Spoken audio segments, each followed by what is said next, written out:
शरण्यं शरणं यामि प्रणतार्ति हरं हरिं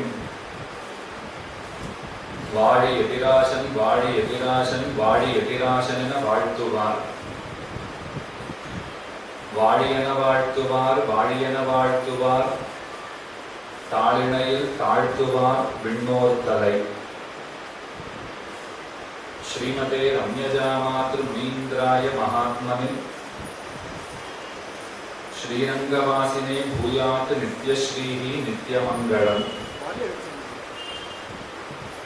அமுதனார் அமுதம் கமழ் திருவாயும் அலகிலம் சோதி செயல்வடிவும்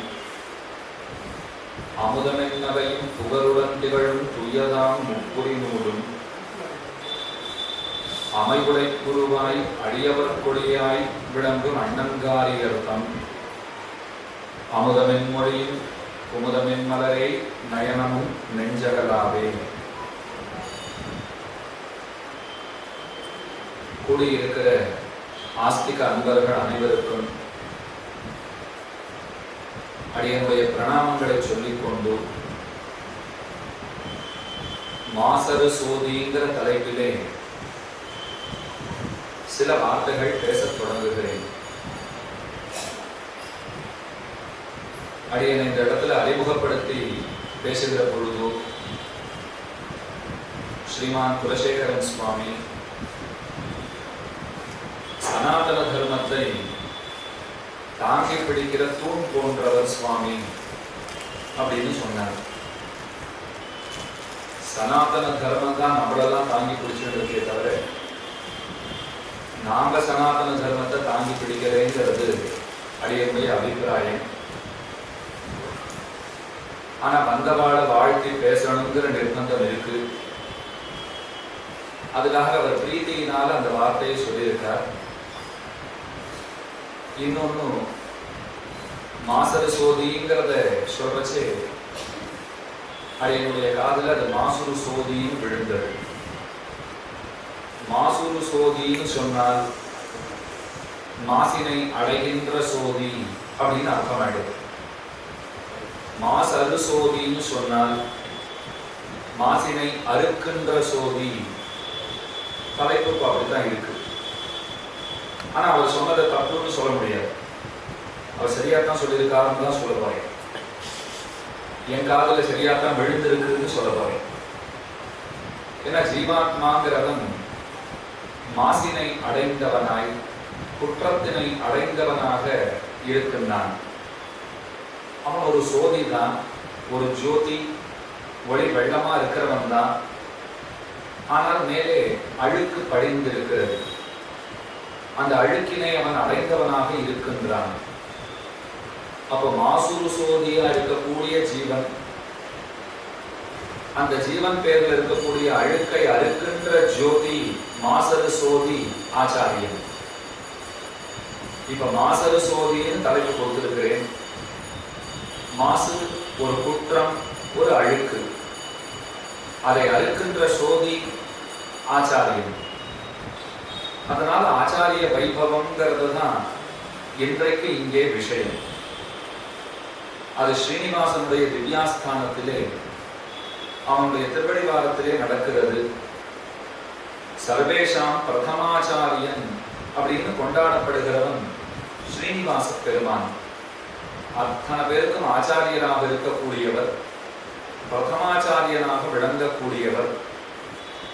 அவருடைய இருப்பிடத்திலே, அவருடைய சந்நிதியிலே ஆச்சாரிய வைபவத்தை, அதுவும் அவர் உகந்ததான சனிக்கிழமை அன்றைய தினம் நாம் அனுபவிக்கிறது நமக்கெல்லாம் பெரிய பேரு. ஜீவாத்மா பரமாத்மாவிற்கு வசப்பட்டவன், பரமாத்மாவினுடைய உடமையாக இருக்கிறவன்.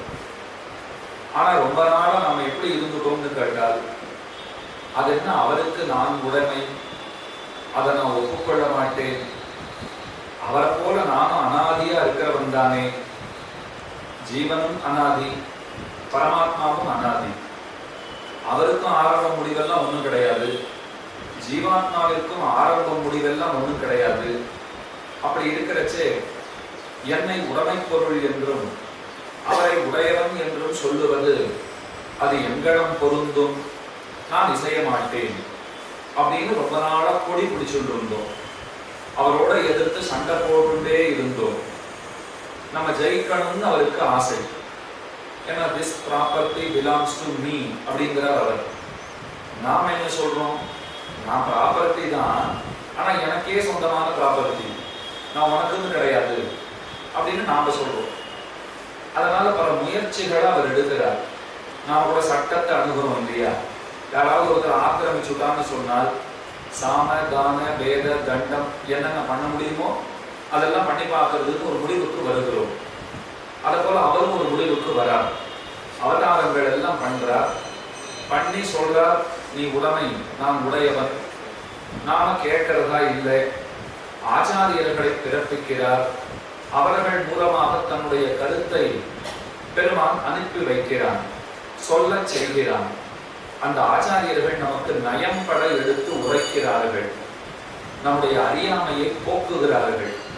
ஜீவாத்மாவுக்கு மேல் இருக்கக்கூடிய அழுக்கை நன்னா சுத்தம் பண்ணி அந்த அழுக்கை போக்கடித்து மேலே பரமாத்மா உகந்த விஷயமாக இந்த ஆத்மாவை ஆக்குகின்ற பெரும் பணி, அதனை திறம்பட செய்பவர்கள் ஆச்சாரியர்கள்.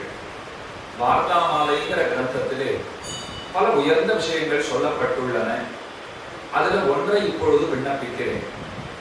விஷயம் ஆத்மா, விஷயி எம்பெருமான், விஷய சுத்தி கர்த்தா ஆச்சாரியன், விஷயானுபவ பிரவர்த்தகை பிராட்டி, விஷயானுபவ சகாய பூத்தர்கள் பாகவதர்கள், அடியவர்கள் அப்படின்னு அதுல ஒரு வார்த்தை காணப்படுகிறது. இப்ப அர்த்தத்தை சொல்றேன். ஆத்மாதான் பொருள். முக்கியமானதுங்கிறது எதுன்னா ஆத்மா. இந்த ஆத்மாவை சுத்தி பண்றவர் யார்? ஆச்சாரியன்னு கீழே சொன்னேன். இந்த ஆத்மாவிற்கு உடையவன் யார்? விஷயி, விஷயத்தை உடையவன். பெருமானுக்கு அந்த பெருமை, சொத்து அவரோடது. அதனால்தான் அவருக்கு சுவாமின்னே பேர் இருக்கு. சுவாமி அப்படின்னு சொல்றோம் இல்லையா? ஸ்வம்ன சொத்துன்னு அர்த்தம். சுவாமின்னா சொத்தினை உடையவர் அப்படிங்கிறது அர்த்தம். தமிழ்ல சொல்றச்சு அதனால்தான் உடையவர். ராமானுஜருக்கு உடையவர்னு ஒரு திருநாமம் இருக்கு. அப்ப உடையவர், சொத்தினை உடையவர். சுவாமி தமிழ்ல சொன்னா உடையவர். இன்னைக்கு ஸ்ரீபெரும்புதூருக்கு போனோம்னால் அங்க இருக்கிற குழந்தைகள் முதற்கொண்டு சுவாமி சந்நிதி அப்படின்னு தான் சொல்லுவார். எம்பெருமானார்னு சொல்ல மாட்டா, ராமானுஜர்னு சொல்ல மாட்டா, ஸ்ரீ பாஷ்யக்காரர்னு சொல்ல மாட்டா. என்ன சொல்லுவாங்க? சுவாமி சந்நிதிக்கு போட்டு இருக்கும். சுவாமி சந்நிதி, சுவாமி சந்நிதி என்ன உடையவர் அப்படிங்கிறது அந்த இடத்துல அர்த்தம். அப்போ உடையவர் பெருமான் தான் உடையவர். சொத்தினை உடையவர்.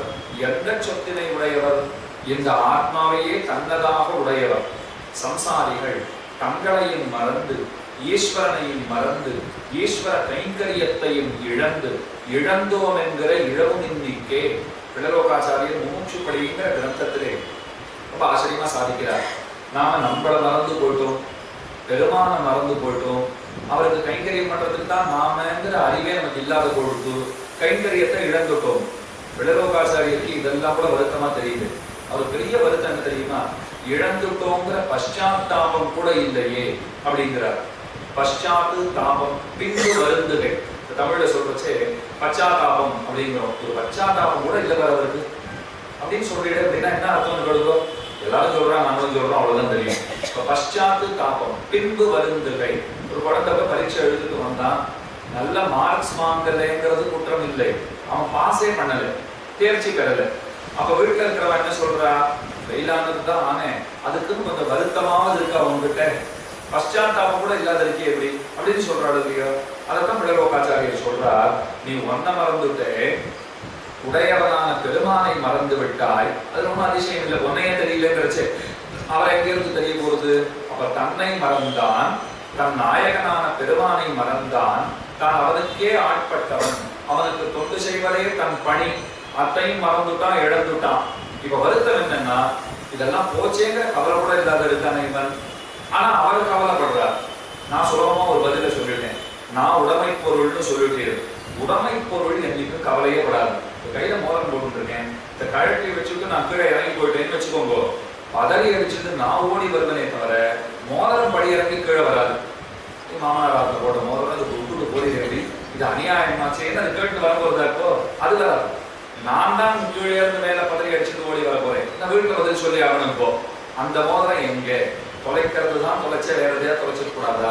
இந்த மோதிரமா தொலைச்சிருக்கீங்கன்னா வேணும்னே தொலைச்சிருக்கீங்க போடுறதுன்னு கேள்வி வந்துருக்கோம் இல்லையோ? அப்ப சொத்தை உடையவன் சொத்தினை பாதுகாத்துக் கொள்ள அத்தனை முயற்சிகளையும் செய்கிறான். அவர் செஞ்சுட்டு போட்டோமே, பகவான் சொன்னா செஞ்சுட்டு தானே இருக்கேன், நான் அவதாரங்கள் எல்லாம் பண்ணிட்டு இருக்கேன், இந்த ஆத்மாவுக்கு உடம்ப கொடுத்தேன், அதுக்கு மேல உனக்கு சாஸ்திரங்களை கொடுத்தேன், நானே அவதாரங்களை பண்ணுகிறேன், ஆழ்வார் ஆச்சாரியர்களை பிறப்பிக்கிறேன், இப்படி பலவற்றை அவர் செய்கிறார். இதுல பெரிய உபகாரம் என்ன பண்ணியிருக்கார் அப்படின்னா, ஒரு தகுந்த ஆசானை நமக்கு கொடுத்திருக்கிறாரே, அதுதான் பெரிய உபகாரம். அப்ப அந்த ஆச்சாரியர் என்ன பண்றார்? விஷயமாகிற ஆத்மா, விஷயின்னு சொல்லப்படுகிற எம்பெருமானுடைய சொத்து, அந்த விஷயத்தின் பேர்ல சுவாதந்திரியம்ங்கிற அழுக்கு படிஞ்சிருக்கு. சுவாதந்திரியம் அப்படின்னா சுதந்திர தன்மை. தேசத்துக்கு வேணும்னா சுதந்திரம் கிடைச்சிருக்கலாம், கிடைச்சிருக்குன்னு சொல்றோம் இல்லையோ? அவசரம் மிட்டாய் வாயில போட்டுக்கிறது இல்லையா நம்ம? அப்ப சுதந்திரம் கிடைச்சிருக்கு அப்படின்னு நம்புகிறோம். கிடைச்சிருக்குங்கிறது உண்மை, பல பேர் தியாகம் பண்ணியிருக்கா அதற்காக. ஆனா உண்மை என்ன தெரியுமா? ஆத்மாவுக்கு சுதந்திரம் இல்லைங்கிறது தான் பெருமை, தேசத்துக்கு சுதந்திரம் இருந்தா பெருமை. ஆத்மாவிற்கு சுதந்திரத்தன்மை இல்லைன்னு புரிஞ்சுட்டா தான் பெருமை.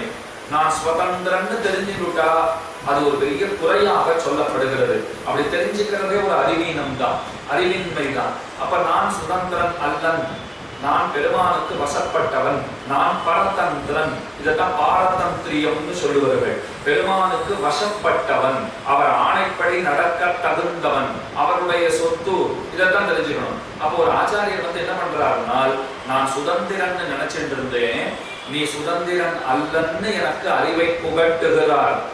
என்னை பார்த்துட்டு சொல்றார், நீ அடியேன் அடியேன்னு சொல்லின்று, அதுதான் உனக்கு இருக்கிற அடையாளம். வடக்கு திருவீதி பிள்ளைங்கிற ஆச்சாரியர் ஆச்சரியமா சாதிக்கிறார். ஆத்மாவிற்கு அழியாத பேர் அடியானிரேங்கிறார். அகங்காரமாகிற ஆர்ப்பை துடைத்தால் ஆத்மாவிற்கு அழியாத பேர் அடியானிரே. இப்போ ஒருவருக்கும் உங்க பேர் என்னன்னு கேட்டா வரிசையா எல்லாரும் சொல்லிட போறோம். ஆனா இந்த பேரெல்லாம் இந்த ஜென்மத்துல இந்த உடம்பிற்கு சூட்டப்பட்டிருக்கிற பெயர். போன ஜென்மத்துல வேற உடம்பு, வேற பெயர், இப்படி எத்தனையோ ஜென்மங்கள். இங்க வடக்கெல்லாம் ரொம்ப பிரசித்தமா சொல்லுவா, 84 लाख யோனியாங்கிற 84 லட்சம் யோனிகள், பிறவிகள், எத்தனையோ உயிரினங்கள்லாம் இருக்கு. எல்லாத்துலயும் நாம இங்க அங்க சுத்தி சுத்தி தான் இங்க வந்து இருந்திருக்கோம். ஏவம் சம்ஸ்மிருதி சக்கரஸ்தே பிராமியமானே ஸ்வகர்மபிகின்னு சொல்லுவார்கள். அவர்களுடைய கர்மாவிற்கு சேர பல பிறவிகளை நாம பார்த்தாச்சு. இந்த பிறவி மனித பிறவி வாய்த்திருக்கிறது. எம்பெருமானாருடைய திருவருள் நம்மேல் படித்திருக்கிறது. அவரோட ஒரு சம்பந்தம் நமக்கு கிடைச்சிருக்குன்னு சொன்னால் இப்போ உறுதியா நம்புறோம், இனிமேல் பிறவி இல்லை அப்படின்னு உறுதியாக நம்புகிறோம். எப்படி சுவாமி கண்ணெதிர நீ ஒரு பாபம் பண்ணி நான் பார்த்தேன் அப்படின்னு உறுதியா நம்புறீங்கன்னா, பண்ணக்கூடாதுதான், பண்ணி தொலைச்சிட்டேன். ஆனா ஆச்சாரியனுடைய கிருபையில எனக்கு நம்பிக்கை இருக்கு, அவர் கொண்டு போய் சேர்த்துருவார்னு நான் நம்புகிறேன். நம்பினா மட்டும் போராது, நாம தப்பு பண்ணாமலும் இருக்கணும்ன்றது ரொம்ப முக்கியம். ஏன்னா சில பேர் இப்படி புரிஞ்சு விட்டுருவா, என்ன பண்ணா தப்பு பண்ணலாம், ஆச்சாரியனே கதியில் இருந்துருவோம்னா கடைசியில் ஒருவேளை பகவான் நம்மளால் அவருக்கு மோட்சம் தராது போடக்கூடாது. இப்போ ஆச்சாரியர்களை நமக்கு மோட்சங்கிறது போய் நம்மளை பார்த்துட்டு இவன் அங்கீகாரம் பண்ணியிருக்கியே, அதுக்காகவே உனக்கு மோட்சம் இல்லைன்னு ஆச்சாரியனை பார்த்து சொல்லிடக்கூடாது இல்லையோ? அப்ப ஆச்சாரியன் நம்மை திருத்துகிறார், நிச்சயம் திருத்த போறார், அதில் ஒன்றும் சந்தேகம் இல்லை. நாம பெருமாண்டத்திலே பிரார்த்தித்துக் கொள்ள வேண்டியது, ஆச்சாரியன் உகக்கும்படியாக, நீ உகக்கும்படியாக என்னை உருமாற்று. மனோரமாமுனிகள் ஆர்த்தி பிரபந்தம்ங்கிற கிரந்தத்துல சாதிக்கிறார். ஆகாததீதன் அறிந்திருந்தும் பிறர்க்கு உரைத்தும் ஆகாததே செய்வன் ஆதலால். நாம சொல்ல வேண்டியது அவர் சொல்லி வச்சிருக்கார். இதெல்லாம் ஆகாதுன்னு எனக்கு தெரியும், எதெல்லாம் ஆகாதோ அதெல்லாம் ஆகாதுன்னு எனக்கு தெரியும். இதெல்லாம் ஆகாதுன்னு நான் எல்லாருக்கும் சொல்லிட்டு இருக்கேன். ஆனா நான் என்ன பண்றேன்னா, ஆகாததுன்னு தெரிஞ்சுட்டு இருக்கேன், ஆகாதது இதெல்லாம் பண்ணாதீங்கன்னு நிறைய பேருக்கு சொல்லிட்டு இருக்கேன். ஆனா அந்த ஆகாததை நானே பண்ணிட்டு இருக்கேன். அதனால என்ன மோகாந்தம்னு இகழாதே, மோகத்தின் வசப்பட்டவன் தாழ்ந்தவன் அப்படின்னு எம்பெருமானாரே என்னை இகழ்ந்துடாதீரும். நீர் பார்க்க வேண்டியது என் குறைகளை அல்ல, உம்முடைய நிறைகளை நீர் பார்க்க வேண்டும். நீர் குணத்திகள் கொண்டலாக இருக்கிறீர். உம்மை பார்த்தீர்னா எனக்கு அனுகிரகம் பண்ணிவிடலாம், என்ன பார்த்தீர்னா அடிக்கணும்னு தான் தோணும். அதனால என்ன பார்க்காதீங்க, உம்மை பார்த்தீர்னால் அனுகிரகம் பண்றதுதான் சரி அப்படின்னு உமக்கு தோன்றிவிடும். உம் நிறையை பார்த்து அருளுவீர் அப்படின்னு சொல்றாரு இல்லையோ? அப்ப நாம ஆச்சாரியர்களுக்கு வசப்பட்டவர்களாக இருந்தோம்னு சொன்னால் நாம பாபங்களை செய்ய போவதில்லை. சரி மீறி பண்ணிட்டோம்னாலும் அவர் அனுகிரகத்தினால் நான் திருந்துவேங்கிற நம்பிக்கை எனக்கு இருக்கிறது. அவர் என்னை கொண்டு போய் பெருமானிடத்திலே பக்குவமாக சேர்த்து விடுவார். அதுதானே அவருடைய பணியாக இருக்கிறது. வேதாந்த தேசிகன் அச்சுத சதகம்ங்கிற கிரந்தத்துல சாதிக்கிறார். ரொம்ப ஆச்சரியமான பெருமாள். திருவகீந்திரபுரம்ங்கிற திவ்ய கஷேத்திரம். அச்சுதன் பேரே பாருங்க, அடியவர்களை நழுவ விடாதவன் அர்த்தம்.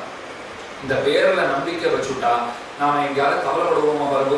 ஒரு 2 நாள் முன்னாடி யாரோ ஒரு நாஸ்திகருடைய ஒரு காணொளி பார்த்தேன். மொபைல்ல எல்லாம் வருதோ இல்லையோ, அவர் பேசுறார். நாஸ்திகர் சொல்றார், நீங்க எல்லாருமே இப்ப தமிழ்நாட்டுல எல்லாம் பார்த்தோம்னா ஒருத்தர் ரொம்ப அவ கொண்டாடுறா. அதுல ஒண்ணு நமக்கு ஒரு விபரதி பத்தி இல்லை. அவ கொண்டாடு, அவளுக்கு பிடிச்சவாட அவ கொண்டாடுறா. ரொம்ப வயதானவராக இருந்தவர், பெரிய வெள்ளதாடி வச்சுட்டு இருந்தவர். அவரை தான் தங்களுக்கு எல்லாமே அவ சொல்லிட்டு இருக்கா. சொல்லணும், நமக்கு ஒன்றும் குறையில்லை. அவர் சொல்றார், பேசுறவர் எல்லாருமே எங்க தலைவருடைய தொண்டர்கள் தான். இந்த உலகத்துல இருக்கிற அத்தனை பேரும் தலைவருடைய தொண்டர்கள் தான் அப்படிங்கிறார்.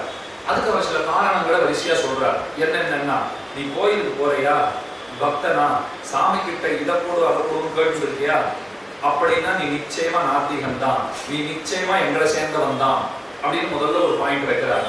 அடுத்த பாயிண்ட் அவர் சொல்றார், பல்லு வலி வந்துட்டுனா பதறி அடிச்சுட்டு டாக்டர் கிட்ட போறியா, அப்ப நீ நிச்சயமா பகுத்தறிவுவாதி தான், எங்களை சேர்ந்தவன் தான் அப்படின்னு ஒண்ணு சொல்றார். இத மாதிரி பல விஷயங்களை சொல்லிட்டே வர்றார். அதை பார்த்துட்டே இருந்தேன். அவர் ஒன்றும் தப்பாவே பேசலைன்னு தான் தோணித்து. கோயிலுக்கு போனா நாஸ்திகன்னு அர்த்தம் இல்லை, இதை போடு அதற்குன்னு கேட்டு போனா நாஸ்திகர்கள் தான், ஒன்றும் சந்தேகம் இல்லை. ஏன்னா அவர் காப்பாற்றுவாருங்கிற நம்பிக்கை மனசுல வந்துடுத்தோன்னு சொன்னால் நாம எதையும் கேட்கவே போறது இல்லை. இப்ப பிறந்து இருக்கிறோம், இந்த பிறவிக்காக நம்ம எதையும் அவர்கிட்ட கேட்கல. எங்கேயாவது அப்ளிகேஷன் ஃபில்அப் பண்ணி கொடுத்தோம்னா ஃபார்ம் யாராவது நம்மகிட்ட கொடுத்தாடா, நீங்க ஆணா பிறக்கணுமா, பெண்ணா பிறக்கணுமா, எந்த ஊர்ல பிறக்கணும், கருப்பா இருக்கணுமா, சேப்பா இருக்கணுமா, ஆணா இருக்கணுமா, பெண்ணா இருக்கணுமா, யாரை கல்யாணம் பண்ணிக்கணும், பண்ணிக்கூடாது, குழந்தைகள், எதையும் நாம கேட்கல. தானா நடந்துட்டு இருக்கு. சரி, இதுதான் நம்ம கிட்ட இல்லை. போறதை பத்தியாவது நம்ம ஏதாவது குறிப்பு சொல்லலாமா, நம்ம அபிப்பிராயத்தை சொல்லலாமா, உசுரை இந்த ஊர்ல தான் விடணும், இப்படித்தான் விடணும், ராத்திரி தூங்கினா காத்தால எழுதக்கூடாது, இதெல்லாம் சொல்றதுக்கு எதனா வாய்ப்பு இருக்கான்னா அதுவும் ஒண்ணு இருக்கிறதா தெரியல. வந்ததும் நம்ம விருப்பப்படி நடக்குது, போறது நம்ம விருப்பப்படி நடக்க போறது இல்லை. அப்பதான் பகவான் நம்மளை பார்த்து ஒரு கேள்வி கேட்கிறார், இடையில் இருக்கிற இருப்ப பத்தின கவலையை மட்டும் நீ ஏன் பட்டு சாகுறாய்? அந்த பொறுப்பையும் என்கிட்ட விட்டுடேன். வந்ததை என் பொறுப்புல நான் வச்சிருந்திருக்கேன், நீ போறதை என் பொறுப்புல நான் வச்சிருந்திருக்கேன். நடுவுல இருக்கிறத வந்து இப்ப நீ சாதிச்சுட போறியா இல்லையா, அந்த கவலையும் என்கிட்ட போட்டுடு. அப்ப அந்த நாஸ்திகர் சொல்றது எவ்வளவு உண்மை பாருங்க. கோயிலுக்கு போறோம்னா பயத்தினால போறோம்னா சரிவிட்டு வராது. அந்த நாள்ல பல பெரியவர்கள் மருத்துவர்கிட்ட கூட போக மாட்டான். இதை பல பேர் பார்த்துருக்கலாம். நம்ம வீட்லயே யாராவது ஒருத்தர் பெரியவர்கள் நம்ம ஞாபகம் வந்துருவா. எங்க பாட்டி உடம்பு சரியில்லைன்னா, எங்க பாட்டியை நான் சொல்லலை, பொதுவா சில பேர் சொல்லுவா, எங்க பாட்டி உடம்பு சரியில்லைன்னு சொன்னா ஒண்ணும் இல்லை, திருத்துழா எடுத்து வாயில போட்டு கிருஷ்ணாராமா கோவிந்தான்வா. பெரிய வியாதியா இருக்கும். 2 நாள்ல எங்க போச்சுன்னே தெரியாது. நடந்திருக்கிறது. இது ஏதோ நான் நடக்காததெல்லாம் சொல்லவே இல்லை. இதை விட எங்க பாட்டி சொன்னா ஒரு விஷயம், அது என்ன பெரிய பிரமாதம், ஒருவா காபி சாப்பிட்டாலே போடுறதுங்கிறா. ஒரு காபி குணப்படுத்துறதுன்னா திருத்துழா குணப்படுத்தாத. திருத்துழாய்க்கு எத்தனை சக்தி இருக்கு? பெருமானுடைய தோழினை மேலும் நன்மார்பின் மேலும் சுடர்முடி மேலும் தானில மேலும் குணந்த கண்ணந்துழாயுடையம்மான்னு சொல்லப்படக்கூடியதாய் எத்தனை பெரிய பெருமை வருவோம் திருத்துழாய்க்கு. இந்த திருத்துழாய் சந்நிதியில கொடுக்குறான், வாங்கிக்கிறோம், கொஞ்சம் வாயை கொடுக்குறோம். மீதி என்ன பண்றது? நம்ம ஆச்சாரியர்கள் என்ன தெரியுமா சொல்லியிருக்கா, இந்த காதுல போய் சொல்லி வச்சுக்கலாம். இப்பதான் புரிஞ்சேன், அதை கூட பெருமான் வெறுமனே படைக்கல. அப்போ திருத்துழா தளத்தை வச்சுக்கிறதுக்கு தான் அந்த இடத்த படைச்சிருக்காரு போல் இருக்கு அப்படின்னு தோன்றது இல்லையோ. அப்போ காஃபி சாப்பிட்டாலே உடம்பு சரியாயிடுதுங்கிறா. பெருமானுடைய திருத்துழாய் நம்ம வாயில போட்டா சரியில்லாத போல போறதா? அப்போ உண்மையான நம்பிக்கை இருக்கிறவர்கள், அவன் கைவிட மாட்டான்ங்கிற நம்பிக்கையோட இருக்கிறவர்கள் அசலான பகுத்தறிவுவாதிகள். அதுல ஒன்றும் சந்தேகமே கிடையாது.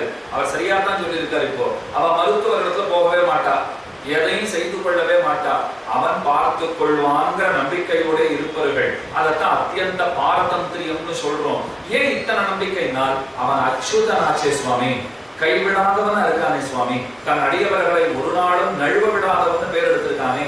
அந்த பெருமான பார்த்துட்டு தான் வேதாந்த தேசிகன் சொல்றார், நிக்ஷிப்தோஸ்மீச்ச அகதிகி துவை நிபுணைகி காருணிகைகி. பெருமானே, உமக்கு முன்பாக நான் வைக்கப்பட்டிருக்கிறேன், என்னை பார்ப்பாய் அப்படின்னார். உடனே பெருமான் கேட்டார், கீழே பல ஸ்லோகங்கள்ல நீர் தாழ்ந்தவர் தாழ்ந்தவர்னு நீரே சொல்லிட்டீர், இப்ப என்னமோ என்ன பாருன்னு என்கிட்ட சொல்றீரே, நான் எப்படி பார்ப்பேன்? அதுக்கு தேசிகன் பதில் சொல்றார், நானா வந்து உட்கார்ந்தா நீ பார்க்க போறது இல்லைன்னு எனக்கு தெரியும். நான் வந்து உட்காரவே இல்லையே, எங்க ஆச்சாரியர்கள் என்னை கொண்டு வந்து இங்க வச்சிருக்கா. அப்படின்னா அச்சித்வது பாரதந்திரியம். நான் ஒரு அறிவற்ற ஜடப்பொருளை போல இருக்கேன், என்னை பிடிச்சு கொண்டு வந்து இங்க உட்காந்து வச்சிருக்கா, நான் உட்கார்ந்துட்டு இருக்கேன். அதுவும் அவனது இன்னருளே, உன்னுடைய அனுகிரகத்தால உட்கார்ந்துட்டு இருக்கேன், நீ பார்த்துட்டு இருக்க. பெரியோர்களாலே வைக்கப்பட்டவனாக நான் இருக்கிறேன், அப்பொழுது உன்னாலே ரட்சிக்க தகுந்தவனாக நான் ஆகிறேன். நானா வந்து உட்கார்ந்தா நீ பார்க்க போறது இல்லை. சரி, ஆச்சாரியர்கள் கொண்டு வந்து வச்சிருக்கான்னா, அப்ப பெருமான் தேவநாத பெருமாள் பதில் சொல்றார், ஆச்சாரியர்கள் கொண்டு வச்சிருக்கான்னா இதுக்கு மேல அப்பீலே இல்லை, நான் ஒண்ணுமே பண்ண முடியாது. இப்போ ரட்சிக்கிறத தவிர எனக்கு வேற வழியே இருக்கிறதா தெரியல, ஏன்னா நான் ஆச்சாரியர்களுக்கு வசப்பட்டவனாக இருக்கிறேன் அப்படின்னு அவர் பதில் சொல்றார்.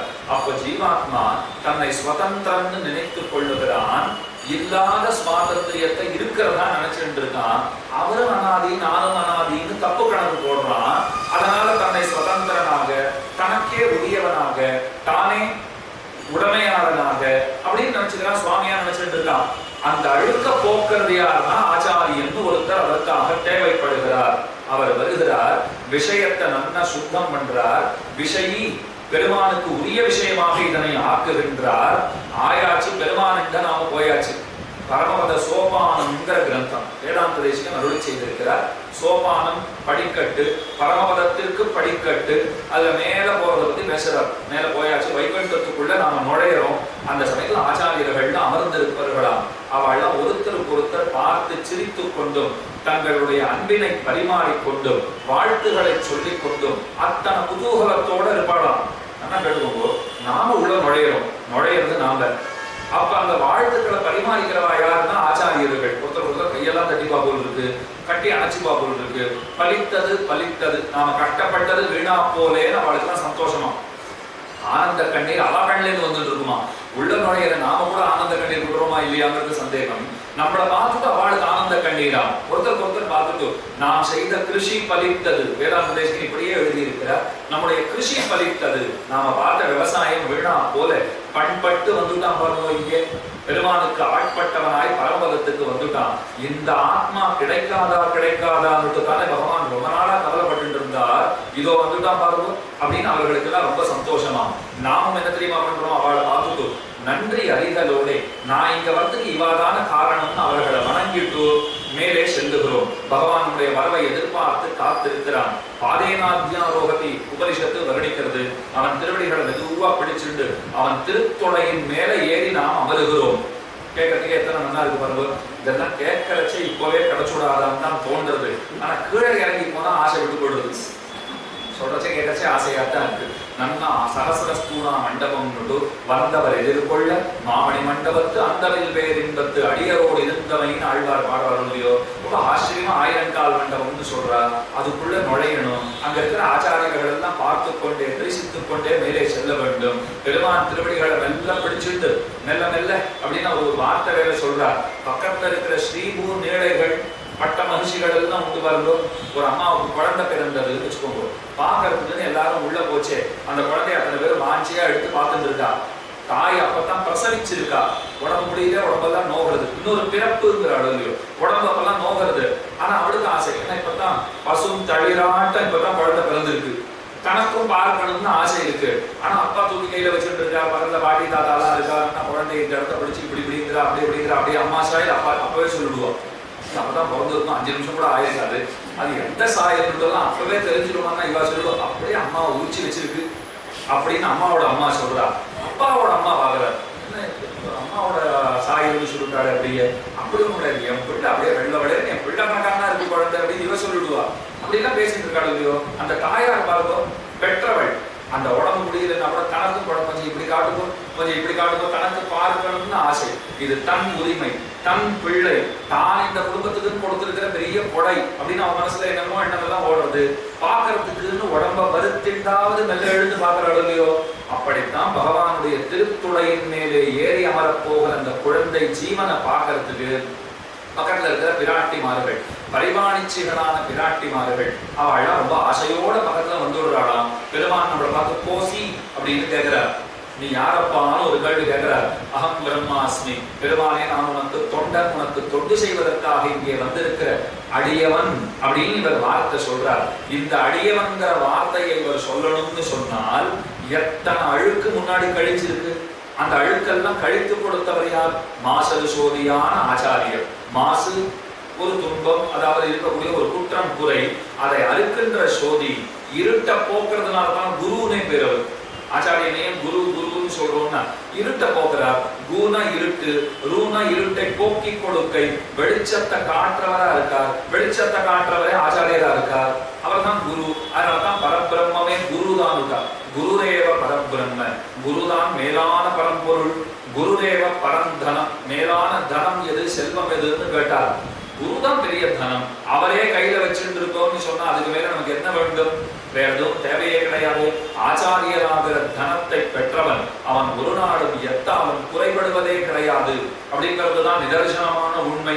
திருவாய்மொழி தனியன்கள்னா சொல்றோம்னா அப்படி சொல்றச்சே கூட பாருங்க, சடகோபன் பாதங்கள் யாமுடைய 10 அப்படின்னு சொல்றோம். தனத்தாலும் ஒன்னும் குறைவில்லைன்னு சொல்றோம்.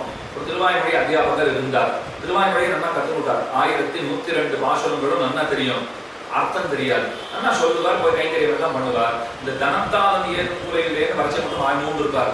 பக்கத்துல ஒருத்தர் கேட்டார், ஏன் சுவாமி இந்த இடத்த மட்டும் நீங்க சொல்றதே இல்லையே, 1000 பாட்டு மனப்பாடம் பண்ண தெரிஞ்ச உமக்கு இந்த ஒற்றை வரி மனப்பாடம் பண்ண தெரியலையா, தனியனே தெரியாதா?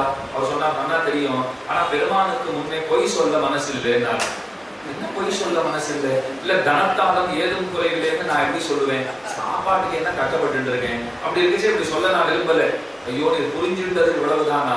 தனம்னு சொன்னதே அந்த திருவாய்மொழி தான் ஐயா.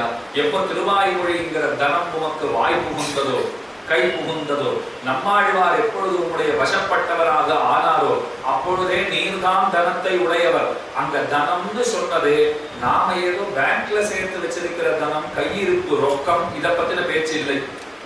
நம்மாழ்வார் தான் தனம், திருவாய்மொழி தான் தனம். அதை பெற்றவர்கள் எதற்கு அஞ்ச போகிறார்கள்? வேதாந்த தேசிகன் சாதிக்கிறார்கள் இல்லையோ, ஷரீர பதனாவதி பிரபு நிஷேவனா பாதனாது அபிந்தன தனஞ்சய பிரசவதம் தனம் தந்தனம் தனஞ்சய விவர்த்தனம் தனமுதூட கோவர்தனம் சுசாதனம் அபாதனம் சுமனசாம் சமாராதனம்னு சாதிக்கிறார். ரொம்ப ஆச்சரியமான ஸ்லோகம். அதனால அவர் ஒரு வார்த்தை சொல்றார், அர்ஜுனனுடைய தேருக்கு அணியாக அந்த தேருக்கே தனமா எந்த தனம் இருந்ததோ அந்த தனம் என்கிட்ட இருக்கச்சே வேற தனம் எதற்கு? வைராகிய பஞ்சகம்ங்கிற கிரந்தத்துல சொல்றாரு இல்லையோ, அப்ப அந்த தனம் தான் மெய்யான தனம். அதனாலதான் தனம் மதியம் தவ பாத பங்கஜம்னு ஆள வந்தாரு பாடுறார். எங்களுடைய தனம் எதுனா தேவர்களுடைய திருவடி இணைத்தாமரைகள் தான் தனம். அதனால்தான் ஒரு ஆச்சாரியர் வேடிக்கையா சொன்னார், திருவேங்கடமுடையான் 2 திருவடியை கூட கொடுக்கணும்னு நாங்க ஆசைப்படலை, ஒரு திருவடியை கொடுத்தாலே போதும்னார். ஏன் சுவாமி அப்படின்னா, தங்கத்தாலையும் வைரத்தாலையும் வைடூரியத்தாலையும் இழைச்சி வச்சிருக்கா. நான் பேராசைப்படலை, 2 திருவடியை கேட்கல, ஒரு திருவடியை கழட்டி கொடுத்துட்டா கூட என்னுடைய குடும்பமே வாழ்ந்து கொள்ளும். எத்தனை ஜென்மங்களுக்கு, கோடி ஜென்மங்களுக்கு வாழ்ந்து கொள்ளும், கவலையே பட வேண்டாம், பல தலைமுறைகள் வாழும். வேடிக்கையா சொன்னது. அது போல பெருமானுடைய திருவடிகள் தான் நமக்கு தனம். அந்த தனத்தை காட்டி கொடுக்கின்ற ஆச்சாரியன். இப்ப நான் பாக்குறேன், ஒரு பக்கம் பெருமான் இருக்கார், ஒரு பக்கம் ஆச்சாரியன் இருக்கார். இதுல யார் சிறந்தவர் அப்படின்னா இது ரொம்ப ஆச்சரியமான ஒரு போட்டி. பகவான் தான் சிறந்தவர் இல்ல இல்ல இல்ல, அந்த பகவானையே காட்டி கொடுத்தவரா இவர் தான் இருக்கார். யஸ்மாது தது உபதேஷ்டாசௌ தஸ்மாது குருதரோ குருஹுன்னு பிரமாணம் சொல்றது. அந்த பெருமான் எல்லாரை விட பெரியவர், அந்த பெருமானையே பெற்று தருகின்றவராக விளங்குகின்றவர் ஆனமையால் ஆச்சாரியனே மிக பெரியவர் தீர்மானத்துக்கு வந்துட்டேன். ஆனா இப்ப யோசிச்சு பாக்குறேன், அந்த ஆச்சாரியரை தந்தது யாருன்னு பாக்குறேன். பெருமானை பெற்று தந்தது ஆச்சாரியன், சந்தேகமே இல்லை. ஆச்சாரியனை தந்தது யாருன்னா நான் தான். பகவான் முன்னாடி வர, நான் தான் அவரை உனக்கு கொடுத்தேன், என்னிடத்துல உன்னை அழைச்சிக்கிறதுக்கு நான் வழி தேடிட்டு இருந்தேன், அதுக்காக அவரை நான் கொடுத்துருக்கேன். அப்போ பெற்று தருகிறவர் ஆச்சாரியர். ஆனா அந்த ஆச்சாரியரை பெற்று தருகிறவர் பெருமான் தான். இப்ப சுத்தி பார்த்தா எங்க போய் நிக்கிறதுன்னு எனக்கு தெரியல. கடைசியில பார்த்தா பகவான் வசந்தவர் இப்ப சொல்லிடலாம். ஏன்னா ஆச்சாரியனை தந்தவரே அவர் தான். இது ஒன்று ஆயிடுத்து. இப்ப அடுத்தது நான் பார்த்தேன், ஆச்சாரியனுக்கு நாம ஏதாவது பிரத்யுபகாரம் பண்ணலாமே. பெரிய உபகாரத்தை அவர் பண்ணியிருக்கார். பிரத்யுபகாரம், ஒரு தேங்க்ஸ் ஆவது சொல்ல வேண்டாமா? ஒரு தேங்க்ஸ் சொல்லணும்னு ஆசைப்படுறியா? தேங்க்ஸ் மட்டும் இல்லை சுவாமி, ஒரு கிஃப்ட் கூட கொடுக்கலாம்னு பாக்குறேன் நான். ஏன்னா பகவானே பெற்று கொடுத்துருக்கார், என்ன பரிசை நான் கொடுக்கறதுன்னு தெரியல. அப்பதான் பிள்ளலோகாச்சாரியர் சாதிக்கிறார், ஆச்சாரியனுக்கு சதுருஷ பிரத்யுபகாரம் பண்ணலாவது. சதுருஷமான பிரத்யுபகாரம், சமமான ஒரு பிரத்தியான உபகாரம் திரும்ப நாம ஏதாவது அவருக்கு கொடுக்கணும்னு நினைத்தால் விபூதி சதுஷ்டயமும் ஈஸ்வர துவயமும் உண்டாகில். ரொம்ப ஆச்சரியமான வார்த்தை சொல்லிட்டார். ஒருவேளை நீ ஆச்சாரியனுக்கு பிரத்தியா ஏதாவது பண்ணலாம் அப்படின்னார். அதுக்கு சுவாமி ஒருவேளைங்கிறதே எப்போன்னா, இப்ப மொத்தம் விபூதி எத்தனை உண்டு? விபூதினா ஐஸ்வர்யம், 2 சொத்து இருக்கும் இல்லையோ, ஒன்னு நித்திய விபூதி, இன்னொன்னு லீலா விபூதி. அதான் வேடிக்கையா சொல்லுவா, ஸ்ரீ வைஷ்ணவர்களுக்கு விபூதியும் லிங்கமும் கிடையாதுன்னு யார் சொன்னான்னு ஒரு கேள்வி உண்டு. புதுசா இருக்கே இது. விபூதி லிங்கம் எல்லாம் ஸ்ரீ வைஷ்ணவர்களுக்கு, வைணவர்கள் அதெல்லாம் பெருசா ஆதரிக்கிறதா தெரியலையேன்னா உண்டுன்னா. ஆனா ஒண்ணும், இப்ப சைவர்கள் அவ சொல்ற விபூதி வேற, அவ கொண்டிருக்கிற லிங்கம் வேற. வைணவர்களுக்கும் விபூதி லிங்கமும் உண்டு, ஆனா இது வேற. இப்போ விபூதினா ஐஸ்வர்யம்ங்கிறது அர்த்தம், செல்வம்ங்கிறது அர்த்தம். நம்முடைய சம்பிரதாயத்திலே நித்திய விபூதியின் வைகுண்டத்தை இசைந்திருக்கிறோம், லீலா விபூதியின் இந்த உலகத்தை இசைந்திருக்கிறோம். இது ரெண்டுமே பெருமானுடைய சொத்து. பொங்கோதம் சூழ்ந்த புவனியும் விண்ணுலகம் அங்கு ஆதும் சோராமே ஆழ்கின்ற வெம்பெருமான் உபய விபூதி நாயகன் அப்படின்னு அவருக்கு பேர் இருக்கு இல்லையோ. உபய விபூதி இரட்டை செல்வங்களின் நாயகன் அப்படிங்கிறது அர்த்தம். உபய விபூதினா இரட்டை செல்வம். உபயநாச்சிமார்ங்கிறோம் இல்லையோ, அவர்கள் ரெட்ட நாச்சிமார் 2 பேர் இருக்கிறதுனால உபயநாச்சிமார்னு பேரு. ஒரு அன்பர் வேடிக்கையா கேட்டார், உபயநாச்சிமார்னு சொல்றோம், கோயில்ல ஒரு உபயத்தை கூட அவ பண்ணதா தெரியலையே. சுவாமி அந்த உபயம்ங்கிறது வேற, இந்த அது கூட உபயம்னு என்ன அழகா பேர் வச்சிருக்கா பாருங்க. ஏன்னா நானும் சேர்ந்துக்கிறேன்னு அர்த்தம். உபயம் பண்றதுன்னா என்ன, நானும் சேர்ந்துக்கிறேன். 10,000 ரூபாய் ஆகும்னா மொத்தத்தையும் நான் தானே கொடுத்துருக்கேன். கேள்வி நியாயமா இல்லையா பாருங்க. ஒரு உபயம் 10,000 ரூபாய் ஆகும்னு அர்ச்சகர் சொல்லிட்டார், நீர் தான் பண்ணணும்னார். உபயம் தானே சுவாமி, உபயக்காரர் அப்படின்னு என் பேரை போட்டு விடுங்கோ, 10,000 5,000 தரேன், நன்னா ஸ்ரீராமன் சக்கர பொங்கல் எல்லாம் பண்ணி ஜமாய் சொல்லலாம்னுட்டார். நன்னா பண்ணியாச்சு. உபயக்காரர் மெதுவா வந்து கேட்டார், உபயக்காரர்னா என்ன அர்த்தம்னா, நானும் சேர்ந்துக்கிறேன்னு அர்த்தம். உபயக்காரர், உபயம் இரட்டை, நானும் சேர்ந்துட்டு இருக்கேன்னு அர்த்தம்னார். நானும் சேர்ந்துட்டு இருக்கேன், மொத்தம் 5,000 நான் தானே கொடுத்துருக்கேன். இப்போ அது என்ன நானும் சேர்ந்துட்டு இருக்கேன், அப்ப வேற ஏதாவது சம்ஸ்கிருதத்துல புதுசா ஒரு வார்த்தையை பிடிச்சு போடும் அப்படின்னார். இல்ல சுவாமி, நீரும் சேர்ந்துட்டு இருக்கீங்கன்றதுதான் நிஜம். ஏன்னா இந்த 15,000 உனக்கு முதல்ல கொடுத்தவர் ஒருத்தர் இருக்கார், பகவான் தானே கொடுத்துருக்கார். அப்ப அவரோடதான் நீர் அவருக்கு இப்ப திரும்ப கொடுத்துட்டு இருக்கீர். அப்ப நீரும் சேர்ந்தவரா இருக்கீர் அப்படின்னா அவரோட சேர்ந்து நாம இதை பண்ணிட்டு இருக்கோம். இத்தனை அழகான ஏற்பாடு எங்கேயாவது உண்டான்னு பாருங்க. ஒரு உபயக்காரம்னா சில பேர் ரொம்ப ரொம்ப வசதியா நினைச்சிட்டு இருப்பாங்க. நிச்சயம் வசதி தான், அது ரொம்ப சந்தேகமே கிடையாது. ஆனா வசதின்னு நாம சொல்லணுமே தவிர அவரே சொல்லிக்கூடாது. உபயக்காரர் ரொம்ப வசந்தவர்னு நாம சொல்லணும். அவரே பாக்குறவா கிட்டலாம் எல்லா ஏற்பாடெல்லாம் என்ன இருக்கா, 30,000 ரூபாய்க்கு மான வேடிக்கைகள் சுவாமி, 35,000 ரூபாய்க்கு கழிவுகள்லாம் ஏற்பாடு பண்ணிருக்கு சுவாமி, பெருமானுக்கு 65,000 ரூபாய்க்கு பட்டு வாங்கிருக்கு சுவாமி. பெரிய உபயக்காரர்கள், அவரை போல பெரிய மனசு யாருமே கிடையாது. யார் சுவாமி உபயம் தான், நான் தான். இத்தனையும் சொல்லிட்டு தானே சொல்லிட்டு இருந்தா என்ன இருக்குமா. நாம சொல்றச்சே என்ன சொல்லணும், சுவாமி நீர் கொடுத்ததை உங்ககிட்ட கொடுக்குறேன். பல பேர் ராம் பரோசேன்னு கொள்ளுவா, பேரை கூட சொல்லக்கூடாதுன்னு இருக்கிற எத்தனை பேர் இருக்காது இல்லையோ. அதுக்கு கூட நாம ஒரு காரணத்தை சொல்லிடுவோம். ஏன் தெரியுமா அப்படி சொன்னார், நிறைய இன்கம் டாக்ஸ் ப்ராப்ளம் எல்லாம் இருக்கு அவருக்கு. ஒருத்தர் பெரிய மனசோட இருந்துட்டா கொண்டாடுறதுக்கு நீங்க யாரும் தயாரா இருக்கவே மாட்டா. அவர் ராம் பரோசேன்னு லட்ச ரூபாய் கொடுத்துட்டு போயிட்டாருன்னா பேரை சொல்லுங்க, அவரை பார்க்கலாம் இப்போன்னு. அவர் பேரே வேண்டாங்கிறார், நியாயமான காரணத்தோட தான் சொல்றாரு. அவர் எனக்கு ஆசை இல்லை, இதுன்னா அவன் கொடுத்ததை அவனுக்கு கொடுக்கறதுக்கு நான் பேரை சொல்லணும் தான். இப்போ மின்விசிறியில கூட பேரை எழுதுறதா இருப்பான். நான் கேட்டேன், மின்விசிறியில கூட பேரை எழுதிருக்கீங்களே, உங்க பேர் எல்லாரும் படிக்கணும்னு ஆசையா? ஆமா. அப்ப மின்விசிறி ஓடவே கூடாது, நின்றுட்டே இருந்தா தான் படிக்க முடியும். நின்றுட்டே இருந்தா மின்விசிறியே இப்ப தேவையில்லை. அவர் கொண்டு வச்சு உட்காந்துட்டே இருப்பார், ஓடிடக்கூடாது நான் கொடுத்துருக்கவே வேண்டாம். அப்ப நாம ஆசைப்படுறது பேருக்கு ஆசைப்படுறது இல்லைன்னா இன்கம் டாக்ஸ் ப்ராப்ளம் இருக்கும், அதனால பேரை சொல்லல போட்டு இப்போ அப்படின்னு சொல்லுவான். அப்போ உபயம்னாலே ரெட்டை, சேர்ந்தது அப்படின்னு அர்த்தம் வருது. சேர்ந்தது அப்படின்னு சொல்லிட்டாலே இந்த ரெட்டை செல்வம் உபய விபூதி பெருமானுக்கு உண்டு. இப்ப லிங்கம்னா என்னன்னு சொல்றேன், லிங்கம்னா அடையாளம்ங்கிறது அர்த்தம். பெருமானுக்கு 2 அடையாளம் உண்டு. என்னென்னு சொல்றேன். கல்யாண குணங்களோட சேர்ந்தவர் ஒரு அடையாளம், எந்த விதமான தோஷங்களும் இல்லாதவர் ஒரு அடையாளம். இதெல்லாம் உபய லிங்கம்ங்கிறார். அப்ப இரட்டை செல்வங்கள் உடையவரா இருக்கார், விபூதிகளோட கூடியிருக்கார், இரட்டை அடையாளங்களோட இருக்கார், லிங்கங்களோட சேர்ந்தவரா இருக்கார். இப்படி பார்த்தா வைணவர்களுக்கும் லிங்கங்களும் உண்டு, விபூதியும் உண்டு அப்படிங்கிறது தேர்வது இல்லையோ.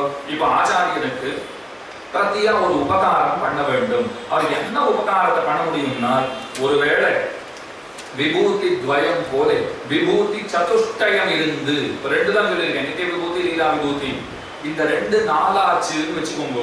அதே போல இந்த செல்வங்களுக்கு தலைவனா இருக்கிறது எத்தனை பேர்னா ஒருத்தன் தான் தலைவன். பெருமான் தானே தலைவரா இருக்கார். சர்வலோக மகேஸ்வரன் அவருக்கு பேர். கீதையிலையும் சொல்றார், சஹஸ்ரநாமத்திலையும் வருது. அது என்ன சர்வலோக மகேஸ்வரன்? நான் கண்ணனை பார்த்து கேட்டேன், அது என்னப்பா உன்னை யாருன்னு கேட்டா, நீ சர்வலோக மகேஸ்வரன் இத்தனை பெரிய பேரா சொல்றியே, ஏன் அப்படி? அதுக்கு அவர் சொன்னார், இல்ல சில தேவதைகள் தங்களை ஈஸ்வரன் சொல்லிடுறா, சில தேவதைகள் தங்களை மகேஸ்வரன் சொல்லிடுறா, சில தேவதைகள் தங்களை லோக மகேஸ்வரன் சொல்லிக்கிறா. நான் பார்த்தேன் எல்லாரையும் கூட பெரியவர்னு சொல்லிக்கிறதுக்கு சர்வலோக மகேஸ்வரன் போட்டுட்டேன். எவ்வளவு அழகா இருக்கு. ஈஸ்வரரை காட்டிலும் வசந்தவர், மகேஸ்வரரை காட்டிலும் வசந்தவர், லோக மகேஸ்வரரை காட்டிலும் வசந்தவர், எல்லாரை விட பெரியவர். அதனாலதான் அவருக்கே பரமாத்மா அப்படிங்கிற பேரே இருக்கு இல்லையோ, பரபிரம்மம் அப்படிங்கிற பேரே இருக்கு. பிரம்மம்னால என்ன அர்த்தம்? தான் பெருசா இருக்கும், தன்னை சேர்ந்ததை பெரிதாக ஆக்கும், அதற்குத்தான் பிரம்மம்னு பேரு. தம்மையே ஒக்க அருள் செய்வர்னு ஆழ்வார் பாசுரம் பாடுறார். அவர் எப்படிப்பட்டவர்னா, தான் பெருசா இருக்கார், நான் கிட்ட போனேன்னா தன்னை போல என்னை ஆகிடுறார். சாமியாபக்தி மோட்சம் சமன்கொள் வீடுன்னு நம்மாழ்வார் இதை தெரிவிக்கிறார். அப்ப அந்த சாமியாபக்தி மோட்சத்தையே தரவரா இருக்கார், எல்லாரை விட ரொம்ப பெரியவர். அதனால்தான் பரங்கிற பேரே அவருக்கு இருக்கு. பராத்பரன்னு பேர் இருக்கு, பரங்கிற பேர் இருக்கு. அத்தனை பெரியவரா இருக்கார். அவர் எத்தனை பேருன்னா ஒருத்தர் தான் சுவாமி அவர். இப்ப விசிஷ்டாத்வைத்தம் விசிஷ்டாத்வைத்தம்னு நாம ஒரு அத்வைத்தத்தை சொல்றோம் இல்லையோ, இது கொஞ்சம் குழப்பமானதுன்னு வச்சுக்கோங்க. சுவாமி நல்லா தானே போயிட்டு இருந்தது. இப்ப என்னதுக்கு இப்ப இந்த தத்துவங்களுக்குள்ள போயிட்டா, சித்தாந்தம்னு போயிட்டா எங்களுக்கு குழப்பம் ஏற்படுவதற்கு உமக்கே குழப்பமாச்சே அப்படின்னு நீங்க கேட்கலாம். நான் சுருக்கமா சொல்றேன். விசிஷ்டாத்வைத்தம்ங்கிறோம், இதுக்கு என்ன அர்த்தம்னா, சுவாமி அவன் ரெண்டு பேர் கிடையாது சுவாமி, அவன் ஒருத்தன் தான் சுவாமி. அந்த அத்வைத்தத்தை நாங்க ஒத்துண்டு இருக்கோம். என்ன ரெண்டு பேர் கிடையாதுன்னா, ஒரு சூக்ஷ்மமா இருக்கிற வஸ்துக்கள், ஸ்தூலமா இருக்கிற வஸ்துக்கள், சிதச்சித் வஸ்துக்கள், இதுக்குள்ள இருக்கிறவன் வெவ்வேறு கிடையாது, ஒருத்தன் தான் இருக்கான். இதுதான் விசிஷ்டாத்வைத்தத்தினுடைய அர்த்தம். சிம்பிளா சொல்லணும்னா இப்படிதான் சொல்ல முடியும். அப்ப அவர் பெருமான் ஒருத்தர், அவர் தான் எல்லாத்துக்குள்ளும் நிறைந்திருக்கிறார். இப்ப இதுக்குள்ள இருக்கிற பெருமாள், எனக்குள்ள இருக்கிற பெருமாள் வெவ்வேறு ஒருத்தர் தான். இவைகளோட கூடினவராக இருக்கிறவன் ஒருவன் தான். அதுதான் விசிஷ்டாத்வைத்தம் அப்படின்னு நாம் அர்த்தம் சொல்றோம் இல்லையோ. அப்படிப்பட்ட பெருமான் ரெண்டு பேர் ஆயிட்டான்னு வச்சுக்கோங்க. இப்ப ரெண்டு விபூதிகள் 4 ஆச்சுன்னா ஒரு வேளை, ஒரு தெய்வம் 2 ஆச்சுன்னா ஒரு வேளை, அப்ப ஒருவேளை ஆச்சாரியன் பண்ணின உதவிக்கு நாம கைமாறு செய்ய முடியலாம். அப்ப கூட தீர்மானமா சொல்லல. இப்ப இதுவே நடக்க போறது இல்லை. 2 4 போறதா இல்ல 1 2 போறதா கிடையாது. பகவான் ஒருத்தரா தான் இருக்க போறார். இது அதிசயம்னு சொன்னா, இப்ப மகாராஷ்டிரால இன்னைக்கு ஒரு அதிசயம் நடந்திருக்கு, எல்லாம் பார்த்துட்டு தானே வந்திருப்பீங்க. இப்படி கூட நடக்குமா? கடைசியில அரசியல்ல இதெல்லாம் சாதாரணமா பாருவா. இந்த மாதிரி வேணும்னா, அரசியல்ல வேணும்னா இந்த மாதிரி அதிசயங்கள்லாம் நடக்கலாமே தவிர, விபூதி 4 ஈஸ்வரன் 2 ஒரு நாளும் நடக்காது.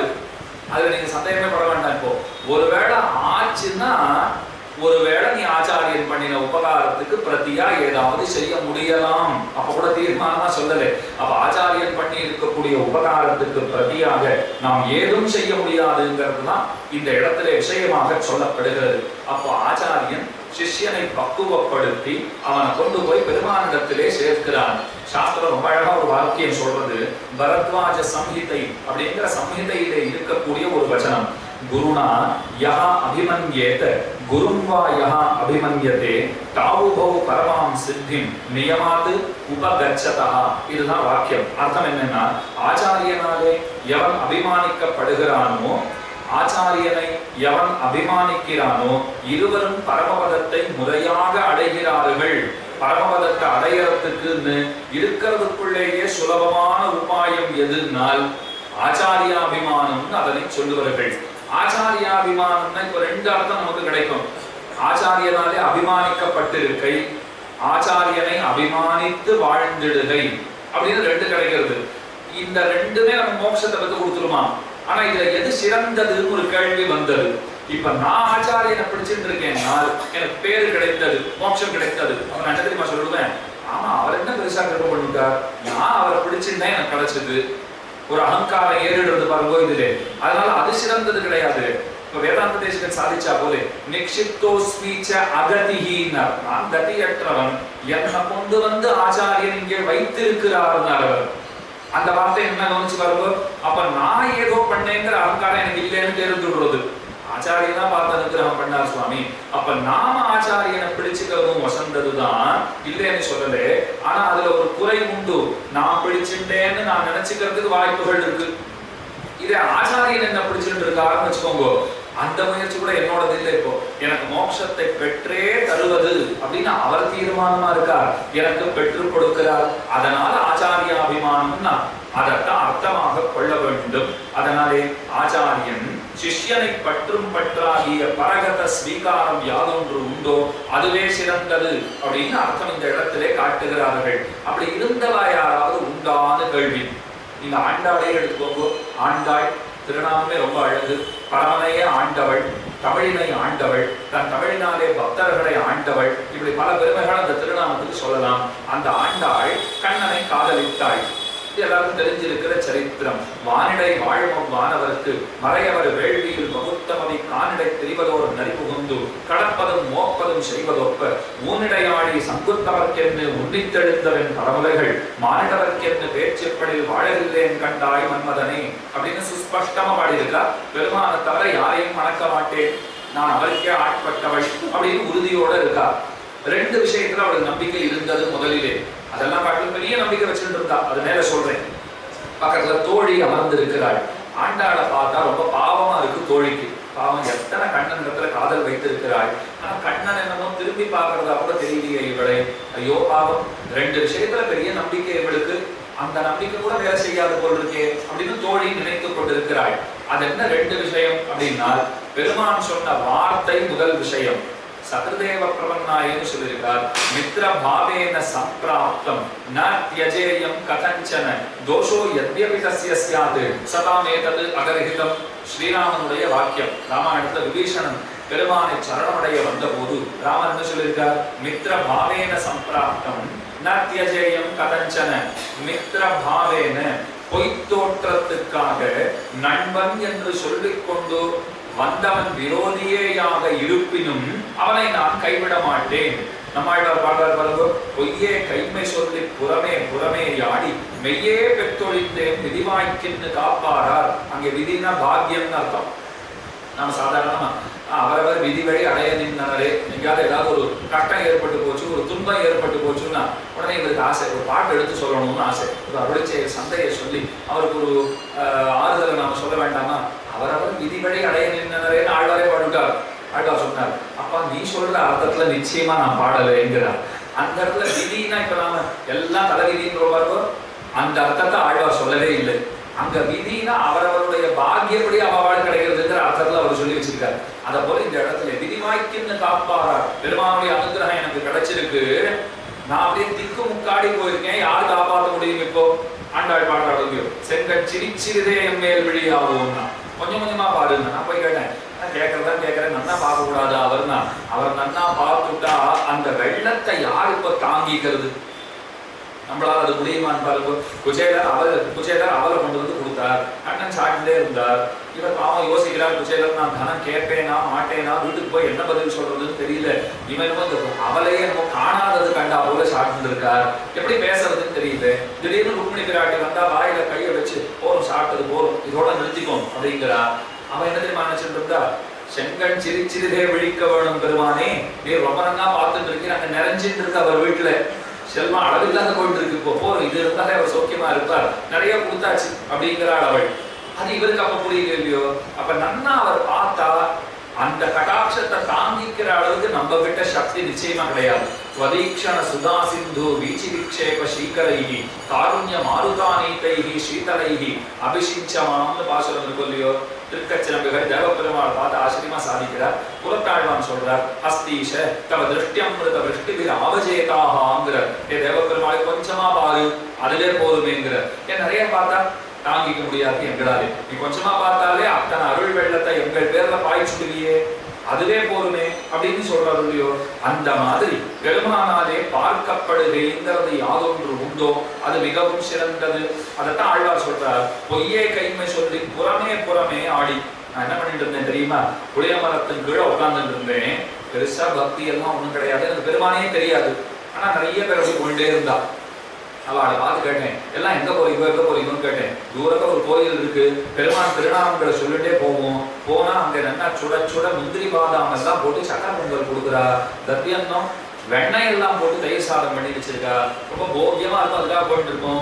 ஆழ்வார் பார்த்தாராம், ஐயோ நம்ம போனா நமக்கும் தானே அது கிடைக்கும், கூடவே போனோம் அவ்வளவுதான், இப்போ வந்தா போச்சு அப்படின்னு கையை பின்னாடி கட்டிண்டு, கை கூப்பணும்னு கூட தெரியல, கையை பின்னாடி கட்டிண்டு கூடவே போயிட்டு இருந்தேன். நித்தியபடி பிரசாதங்களை சாப்பிட்டு இருந்தேன். ஒரு நாள் என்ன ஆச்சு தெரியுமா, இந்த பின்ன கட்டின கைய முன்ன கொண்டு வந்து கூப்பினாத்தான் இப்ப என்ன பாழா போச்சுன்னு எனக்கு தோணித்து. கூப்ப ஆரம்பிச்சேன், கூடவே போயிட்டு இருந்தேன். சில நாள் கழிச்சு என்ன தோணுது தெரியுமா, போறதுதான் போறோம், அவ சொல்ற திருநாமங்களை நாமளும் சொல்லக்கூடாதா? இப்ப கோயிலுக்கு ரெகுலரா போறவா வரணும், திருமஞ்சனம் தான் ரெகுலரா போறவா வெண்ணெய் அடைந்த குழுங்குன்னு ஆரம்பிச்சுட்டா. அப்படி கையை கட்டிட்டு பெரிய அத்தியாபக சுவாமி மாதிரி ஜம்முன்னு வந்து நின்றுவா. ரொம்ப ஆச்சரியமா சேவிப்பா. சுவாமி சின்ன வயசுல எங்கேயாவது கத்துட்டீங்கன்னா, நான் என்னத்த கத்துட்டேன், ஒன்னும் கத்துக்கல, எங்க அப்பா கொண்டு போய் விடாத ஆச்சாரியரே கிடையாது, ஆனா எதையும் கத்துக்கவே இல்லை நானு. ஆச்சாரியர்கள்லாம் சேர்ந்து என்ன தெரியுமா சொல்லிட்டா, என்ன பார்த்து, உங்க பிள்ளைக்கு சொல்லி கொடுத்தா எங்களுக்கு மருந்து கொடுன்னுட்டா. அப்ப எப்படி வெண்ணெய் அடைந்த குழுங்கும் எப்படி தெரிஞ்சது உங்களுக்குன்னா, நித்தியப்படி கேட்டு கேட்டே வந்துருக்கு. சுவாமி இங்க வந்துட்டு இருப்பேன், ஓரமா நிற்பேன், திருமஞ்சனம் ஆயிட்டு இருக்கும், அபிஷேகம் பண்றாளோ இல்லையோ, அந்த சமயத்துல திவ்ய தேசங்கள்ல ஸ்ரீ வைஷ்ணவ ஆலயங்கள்ல கடைசியில அந்த நீராட்டம்ங்கிறது உண்டு. திருமஞ்சனம் எல்லாம் ஆன பரம் பெருமான கூப்பிடுவா, பாபான்னு கூப்பிடுறாளோ இல்லையோ. அந்த மாதிரி பெரியாழ்வார் ரொம்ப ஆச்சரியமா பாடியிருக்கார். அது முக்கியமா ஏகாந்த திருமஞ்சனத்தை உத்தேசிச்சு பாடப்பட்டிருக்கு. அதனாலதான் அதை அப்ப வச்சிருக்கா.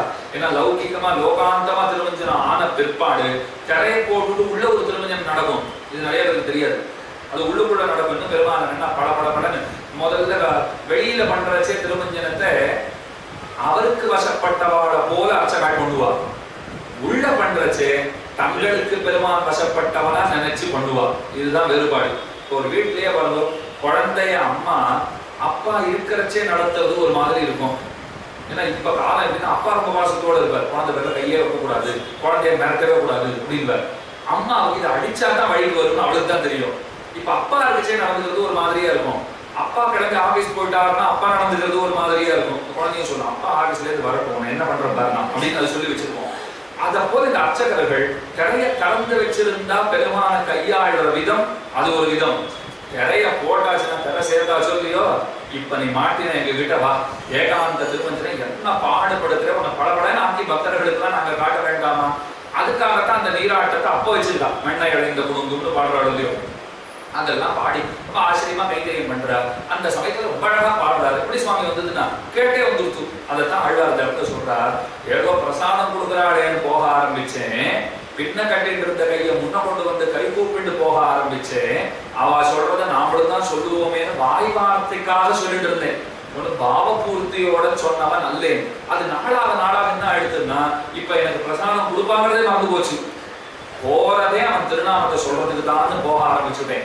என்ன நானே நினைச்சு பாக்குறேன், ஒரு காலத்துல எப்படி இருந்தோம், இப்ப எப்படி ஆயிட்டோம். இங்க இருக்கிறவர்களுக்குள்ள கூட அந்த மாதிரி மாற்றம் பல பேருக்கு வந்திருக்கலாம். அந்த நாள்ல கோயிலாவது குளமாவது அதெல்லாம் போவே மாட்டோம். இப்ப வீட்டுக்கு போறதுக்கே நாள் இல்லாத கோயில் கோயிலா சுத்திட்டு இருப்பா. வீடா வேண்டவே வேண்டாம், இங்க இருந்தா தான் நிம்மதியா இருக்கு. கோயில் குளம்னு போனாதான் மனசே ஒரு ஆறுதல் அடையிறது. எப்படிப்பட்ட நாஸ்திகரா இருந்தார் தெரியுமா சுவாமி அவர்? இன்னைக்கு இப்படி மாறிட்டாருன்னா எல்லாம் ஆழ்வார் சொல்ற, என் வழி வந்தவா தான் நீங்க எல்லாம். அப்ப பொய்யே கைப்ப சொல்லி புறமே புறமே ஆடி. ஆனா ஆழ்வார் தனக்கு இல்லாத தாழ்ச்சியே இருக்கிறதா அனுசந்தானம் பண்றார். அப்படி நாம ஞாபகத்தை வச்சுக்கணும். இப்ப ஆழ்வார நாஸ்திகர்னு சொல்ல முடியுமா? அவர் இல்லாத தாழ்ச்சியை சொல்லிட்டு இருக்கார். புறமே புறமே ஆடி மெய்யே பெற்றொழிந்தேன், நிஜமாவே எனக்கு பெருமான் கிடைச்சுட்டா அப்படின்றாரு இல்லையோ. அதத்தான் ராமன் சொல்றார், மித்ர பாவேன சம்பிராப்தம் நத்யஜேயம் கதஞ்சன. ஆண்டாளுக்கு அதுல நம்பிக்கை. இந்த தோழி இதெல்லாம் இப்ப நினைச்சிட்டு இருக்கா, அந்த வார்த்தையில நம்பிக்கை இருக்கு. அதனால மித்திர பாவத்தோட வந்தாலே விடாதவர் தூய்மையான அன்போட வந்தா இப்ப விட்டுட போறாரா? அதனாலே தன்னை விடமாட்டார் பெருமான் அப்படின்னு ஆண்டாள் நினைச்சிட்டு இருந்தா. ஆனா இன்னமும் பெருமான் வந்த பாடில்லை. அடுத்தது என்ன? சரி பெருமானே, பெரியாழ்வாருடைய பெண்ணுங்கிறது உண்மைதானே, அதுக்காகவாவது நீ அனுகிரகம் பண்ண மாட்டியா அப்படின்னு நினைச்சிட்டு இருந்தா. அதுக்காகவும் வந்தா போல தெரியல. இப்ப தோழி தாயாரை பார்த்து மெதுவா கேட்கிறா, ரொம்ப கவலைப்பட்டு இருக்கியா? எனக்கு என்ன கவலை அப்படின்னு தாயார், இல்லையே இன்னும் வரத்துக்கு தாமதம் ஆறுதே. தாமதம் தான் ஆறுதே தவிர வரமாட்டான்னு ஒண்ணும் ஆகலையே. நிச்சயமா வருவார், என்னை நிச்சயமாக கைப்பிடிப்பார். எப்படி அத்தனை உறுதியா சொல்ற? அப்ப பதில் சொல்றா, நல்லவன் தோழி நாகணமிசை நம்பரர் செல்வர் பெரியர் சிறுமானிடவர் நாம் செய்வதன் வில்லு புதுவை விட்டு சித்தர் தங்கள் தேவரை வல்ல பரிசு வருவிப்பரே அது காண்டுமே. ரொம்ப ஆச்சரியமான பாசுரம். நல்லவன் தோழி நாகணமிச நம்பரர், அவர் எப்பேற்பட்டவர்னா பெரிய ஆதிசேஷன்ல இருக்கிறவர். கோதாஸ்துதிக்கு ரொம்ப அழகா வேதாந்த தேசிகன் சாதிக்கிறார். இந்த தோழிகள்னா ஒப்பனை பண்றதுக்கு வந்திருக்காளாம். ஆண்டாளுக்கு நல்லா ஒப்பனை பண்ணி, ஏற்கனவே அழகு, நல்லா ஒப்பனை பண்ணி பெருமாளுக்கு பக்கத்துல கொண்டு போய் மேக்கப் எல்லாம் போட்டு விடுறதுன்னு உண்டு. ஆனா இன்னைக்கு நீங்க பாருங்க, பெரும்பாலும் கல்யாணங்கள்ல இந்த மேக்கப்புக்கு நிறைய நேரத்தையும் செலவழிப்பா, நிறைய பணத்தையும் செலவழிப்பா. அந்த பெண்ணுக்கே கண்ணாடியை பார்த்தா அது தான்னு தெரியாது, அப்படி மாத்தி வச்சிருப்பா. சரி, நன்னா மாத்தி இருக்காளான்னா ஏற்கனவே அழகா இருந்தா இப்ப நேரத்தையும் பணத்தையும் செலவு பண்ணி இப்படி ஆகி நிற்கிறா அப்படின்னு சொல்றா போல இருக்கும். அந்த ஒப்பனை ஆகாது. அந்த நாள் ரொம்ப ஆச்சரியமா ஆண்டாளுக்கு ஒப்பனை பண்றச்சே சுத்தி இருக்கிற பெண்கள் கொஞ்சம் கேள்வி பேச்செல்லாம் பேசுவோம். நாளைக்கு நாங்கள்லாம் இந்த உங்க கண்ணுக்கு தெரிய போறோம், எங்களோடலாம் நீ பேசுவியோ மாட்டியோ, எப்பவும் அவர் பின்னாடியே சுத்தின்னு இருக்க போறே, இல்லை அவர் உன் பின்னாடியே சுத்தின்னு இருக்க போறாரு, இதுதான் நடக்க போகுது, எங்களெல்லாம் மறந்துடாதே இப்படின்லாம் பேசுவாள். கல்யாணம்னா அப்பதான் களை கட்டும், இந்த மாதிரி பேச்செல்லாம் இருந்தா தானே களை கட்டும். இவர் குனிஞ்சு அவளுடைய கால்களை பிடிச்சிட்டு ஒரு அடியை எடுத்து வச்சுட்டு வருவார். அதை நிறைய பேர் போட்டோ எடுத்து வச்சுப்பான். சொல்லுவா, இந்த போட்டோ வச்சு இதுதான் நாளிலிருந்து நடக்க போகுது. இப்போ காலை பிடிச்சிட்டு நடக்கிறதுங்கிறது இன்னைக்கே ஸ்டார்ட் பண்ணியாச்சு அப்படிங்கிற அப்போது நடக்கிறது இல்லையோ. அந்த மாதிரிதான் இந்த இடத்துல வேதாந்த தேசிகன் ஆச்சரியமா சாதிக்கிறார். பக்கத்துல இருக்கிற தோழி சொல்றாளாம், என்னமா அது கல்யாணம் பண்ணிட்டு போனா இங்க படுக்கை எல்லாம் கொடுத்து அனுப்புறதுங்கிறது உண்டு. உனக்கு ஏற்கனவே மாப்பிள்ளை சொல்லிட்டார் படுக்கையெல்லாம் இருக்கு, மெத்துன்னு படுக்கை இருக்கு வேண்டாம்ட்டார். ஏது படுக்கைன்னு கேட்டா பாம்பை காட்டுறார், இதுதான் படுக்கைங்கிறார் அவர். சரி, அதுதான் போறது. ஒரு இடத்துக்கு அப்படி ஜாலியா ஒரு ட்ரிப்பு போனோமா, ரொம்ப லாங் டிரைவ் அப்படிங்கிற அளவுக்கு வண்டி எடுத்துக்கணும், எங்க போறோம்னே தெரியக்கூடாது, ரொம்ப தூரம் போகணும். அப்படியே பேசிக்கிட்டே நீர் நான் பேசிக்கிட்டே போனா நல்லா இருக்கும். வண்டி இல்லைன்னா பரவாயில்ல, கை கோத்துட்டு நடந்து போனாலும் போறோம். ஆனா கேட்டு பாருங்க, இதெல்லாம் நடந்ததான்னு யாராவது ஒருத்தரை கேளுங்கோ. நடத்தி வைக்கிறேன்னு கல்யாணத்துக்கு முன்ன சொன்னார், அதோட சரி. அதுக்கப்புறம் அவர் அதை பத்தி யோசிக்கிறதா இல்லை, இப்ப நாம யோசிச்சு ஒன்னும் ஆக போறதா இல்லை, அதெல்லாம் நடக்கவே இல்லை. தேசிகன் அதுக்கும் ஒண்ணு சொல்றார், அந்த லாங் டிரைவ் உனக்கு வாய்ப்பே இல்லைன்னு. ஏன்னா கருடங்கிறவர் இப்படிங்கிறது கூட கொண்டு போய் விட்டு விடுறாரு. மூஞ்சி பார்த்து பேசுறதுக்குலாம் வாய்ப்பு இல்லை, ஏறி உட்காந்தாச்சா கொண்டு போய் விட்டாச்சு, அவ்வளவுதாங்கிற அளவு தான் அது இருக்கு. அந்த அளவு முடிஞ்சு போடுறது இதெல்லாம் கூட பரவாயில்ல. இருக்கிறதுக்குள்ளேயே ஒரு கிழவனா பார்த்துதான் கல்யாணம் பண்ணிட்டு இருக்கேன். ஏன்னா பெருமானுக்கு ஜாதகமே கிடையாது. இப்போ புராண புருஷர்னு பேரே இருக்கு அவருக்கு. ரொம்ப புராண புருஷர், ஆதி காலத்தவர், தாய் தந்தையே இல்லாதவர், என்ன வேணா சொல்லிட்டு போலாம். அவரை ஒரு கிழவரா பார்த்து கல்யாணம் பண்ணிருக்கு, ஒரு வேடிக்கைக்காக சொல்றதா இருக்கும். அதனால பாம்பே படுக்கை அப்படின்னு இருக்கு. அந்த படுக்கையிலே சயனித்துக் கொள்ளுபவனாகத்தான் பெருமான் இருக்கிறான். நாகணமிசை நம் பரர் செல்வர் பெரிய. நாம யாருன்னா அபலைகள், சிறு பெண்களா இருக்கும். அவர் செல்வந்தரா இருக்கார், பெரியவரா இருக்கார். அதனால கவலைன்னு மட்டும் நினைச்சுக்காதே, எனக்கு ஒரு நம்பிக்கை இருக்குன்னு ஆண்டாள். என்னன்னா, எங்க அப்பாவினுடைய பெண் நான், அதனால பகவான் கிடைச்சிருவார் அப்படின்னு. நான் பேர்பட்ட பெருமை பத்தியா, விஷ்ணு சித்தர் பெண் அப்படின்னு என்ன வசதியா நான் நினைச்சுக்கல, எங்க அப்பா வசதியா நினைச்சுட்டு இருக்கேன். வில்லி புதுவை விஷ்ணு சித்தர் தங்கள் தேவரை வல்லபரிசு வருவிப்பறையில் அது காண்பது. எங்க அப்பா குளிக்கவான்னா கண்ணன் ஓடி வந்துடுறார், பூச்சூட்டவான்னா கண்ணன் ஓடி வந்துடுறார், காப்பிடவான்னா ஓடி வந்துடுறார். என் பெண்ணை கல்யாணம் பண்ணிக்கவான்னு கூப்பிட்டா மட்டும் வராது இருந்துட போறான்னா எல்லாத்துக்கும் ஓடி வந்துடுறாரு இல்லையோ. அப்ப அப்பா மூலமாக, ஆச்சாரியன் மூலமாக, அப்பாங்கிறதுனால இல்லை, ஆச்சாரியங்கிறதுனால தனக்கு நிச்சயமா பேரு உண்டு. அவர் அனுகிரகம் பண்ணுவார். அவருடைய அனுகிரகத்தாலே, அவருடைய கிருபையினாலே பெருமான் எனக்கு கிடைப்பான் அப்படின்னு சொல்றாரு இல்லையோ. அதுதான் ஆச்சாரிய அபிமானம் இங்கே சொல்லப்படுகிறது. மாராய தானவனைங்கிற பாசுரமும் பிள்ளலோகாச்சாரியர் ஆச்சரியமா சாதிக்கிறார். மணவாள மாமனிகளுக்கு அற்புதமா அந்த இடத்துல வியாக்கியானம் சாதிக்கிறார். நல்லவன் தோழி மாராய தானவனை என்கிற பாட்டுக்களையும், ஸ்தோத்திரத்தில் முடிந்த ஸ்லோகத்தையும், பசுர் மனுஷ்யா என்கிற ஸ்லோகத்தையும் இதுக்கு பிரமாணமாக அனுசந்திப்பது. ஆச்சாரிய அனுகிரகத்தால பகவல் லாபம், ஆச்சாரியனுடைய கிருபையினாலே பெருமான் கிடைப்பான். அதுக்கு பிரமாணங்கள் உண்டா, சான்றுகள் உண்டா? அதுக்குதான் சொல்றார். நல்லவன் தோழிங்கிற பாட்டு இருக்கே, அதை பார்த்தாச்சு. அடுத்தது மாராய தானவனைங்கிற திருமழிசை ஆழ்வாருடைய பாசுரம். மாராய தானவனை வள்ளுகிறால் மார்பிரண்டு கூறாக கீரிய கோளரியை. பெருமானுக்கு கோளரின்னு பேரு. நரசிம்ம பெருமாள் கோளரின்னு அவருக்கு பேரு. அவர் என்ன பண்ணார்? இரணியனை தன்னுடைய மடியிலே கிடாத்தினார், கிழித்து புகட்டார், அந்த தானவனை முடித்தாருங்கிறது சரித்திரம். வள்ளுகிறார், கையில ஒரு கூறு நுதி போலே, ரம்பத்தை போல இருக்கக்கூடிய நகங்களினாலே அவனை கிழித்து புகட்டுட்டார், கொன்று விட்டார். வேறாக ஏற்றி இருப்பாரை வெல்லுமே, மற்றவரை சார்த்தி இருப்பார் தவம். அந்த பெருமானை கொண்டாடுகிறவர்களை அண்டி இருந்தோம்னு சொன்னால் அந்த பெருமானையே நாம ஜெயித்து விடலாம். இதுதான் புரிஞ்சுக்க வேண்டிய விஷயம். நரசிம்மனை கொண்டாடுறதா இருக்கா, கொண்டாடுறவா பக்கத்துல போய் நான் நின்றுட்டு இருந்தேன், கொண்டாடுறவாட கொண்டாடிட்டு இருந்தேன்னு வச்சுக்கோங்க.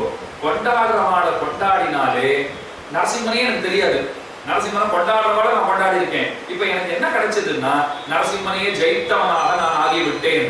இது ஆண்டாளுக்கு நல்லா பொருந்தது பருவம் எப்படின்னு கேட்டா, பெரியாழ்வார் என்ன பாடினார்? அந்தியம்போதில் அரியுருவாகி அரியை அழித்தவனை வந்தன தீர பல்லாண்டு பல்லாயிரத்தாண்டு பாடுதுமே அப்படின்னு நரசிம்மாவதாரத்தை அவர் ஸ்லாகிச்சிருக்கார். கீழே நான் என்ன அர்த்தம் சொன்னேன்? திருமணிசாழ்வார் பாசுரம் என்ன அர்த்தம் நமக்கு கொடுத்தது? நரசிம்மனை கொண்டாடுகிறவர்களை அண்டி இருப்பவர்கள் நரசிம்மனையே ஜெயித்து விடுவார்கள். இப்ப பெரியாழ்வார் நரசிம்மனை கொண்டாடி இருக்கார், பெரியாழ்வாரை அண்டி இருந்தவள் ஆண்டாள்.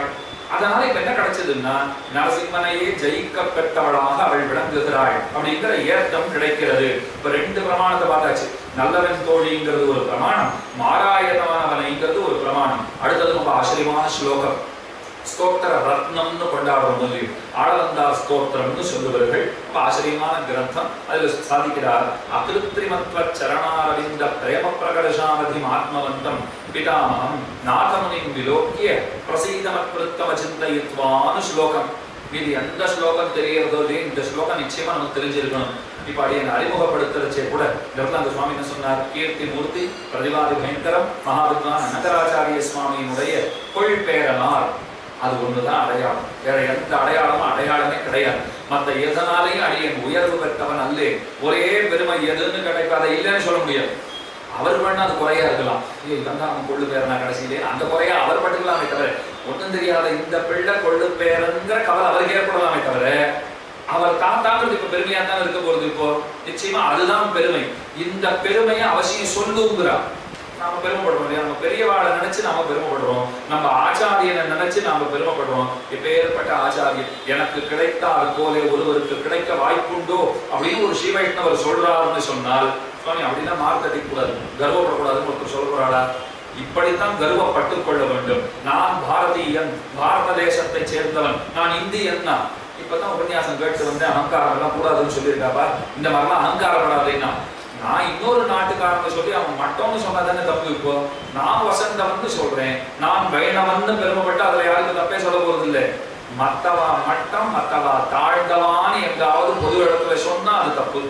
அப்படி நான் எதுவும் சொல்லலையே. நான் வசந்தவன், நான் வைணவன் பெருமைப்படுறேன், நான் இன்ன ஆச்சாரியனை பெற்றவன் பெருமைப்படுறேன், நான் இன்ன குலத்திலே பிறந்தவன் பெருமைப்படுறேன். கர்வம் சாத்விக அகங்காரம் இருக்கா?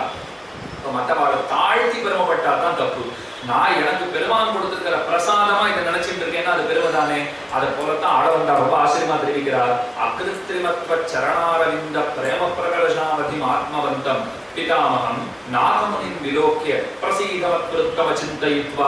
எனக்கு அனுகிரகம் பண்ணுங்கிறார் பெருமானை பார்த்து. பழக்கம் போல பெருமான் அதே கேள்வி கேட்கிறார். நீர்தான கீழே அமரியாதா க்ஷுத்ரா சலமதி அசூயா பிரசவபூஹு கிருதக்னா துர்மானி ஸ்மரவரஷா வஞ்சனவரா நிஷம்சா பாபிஷ்டா.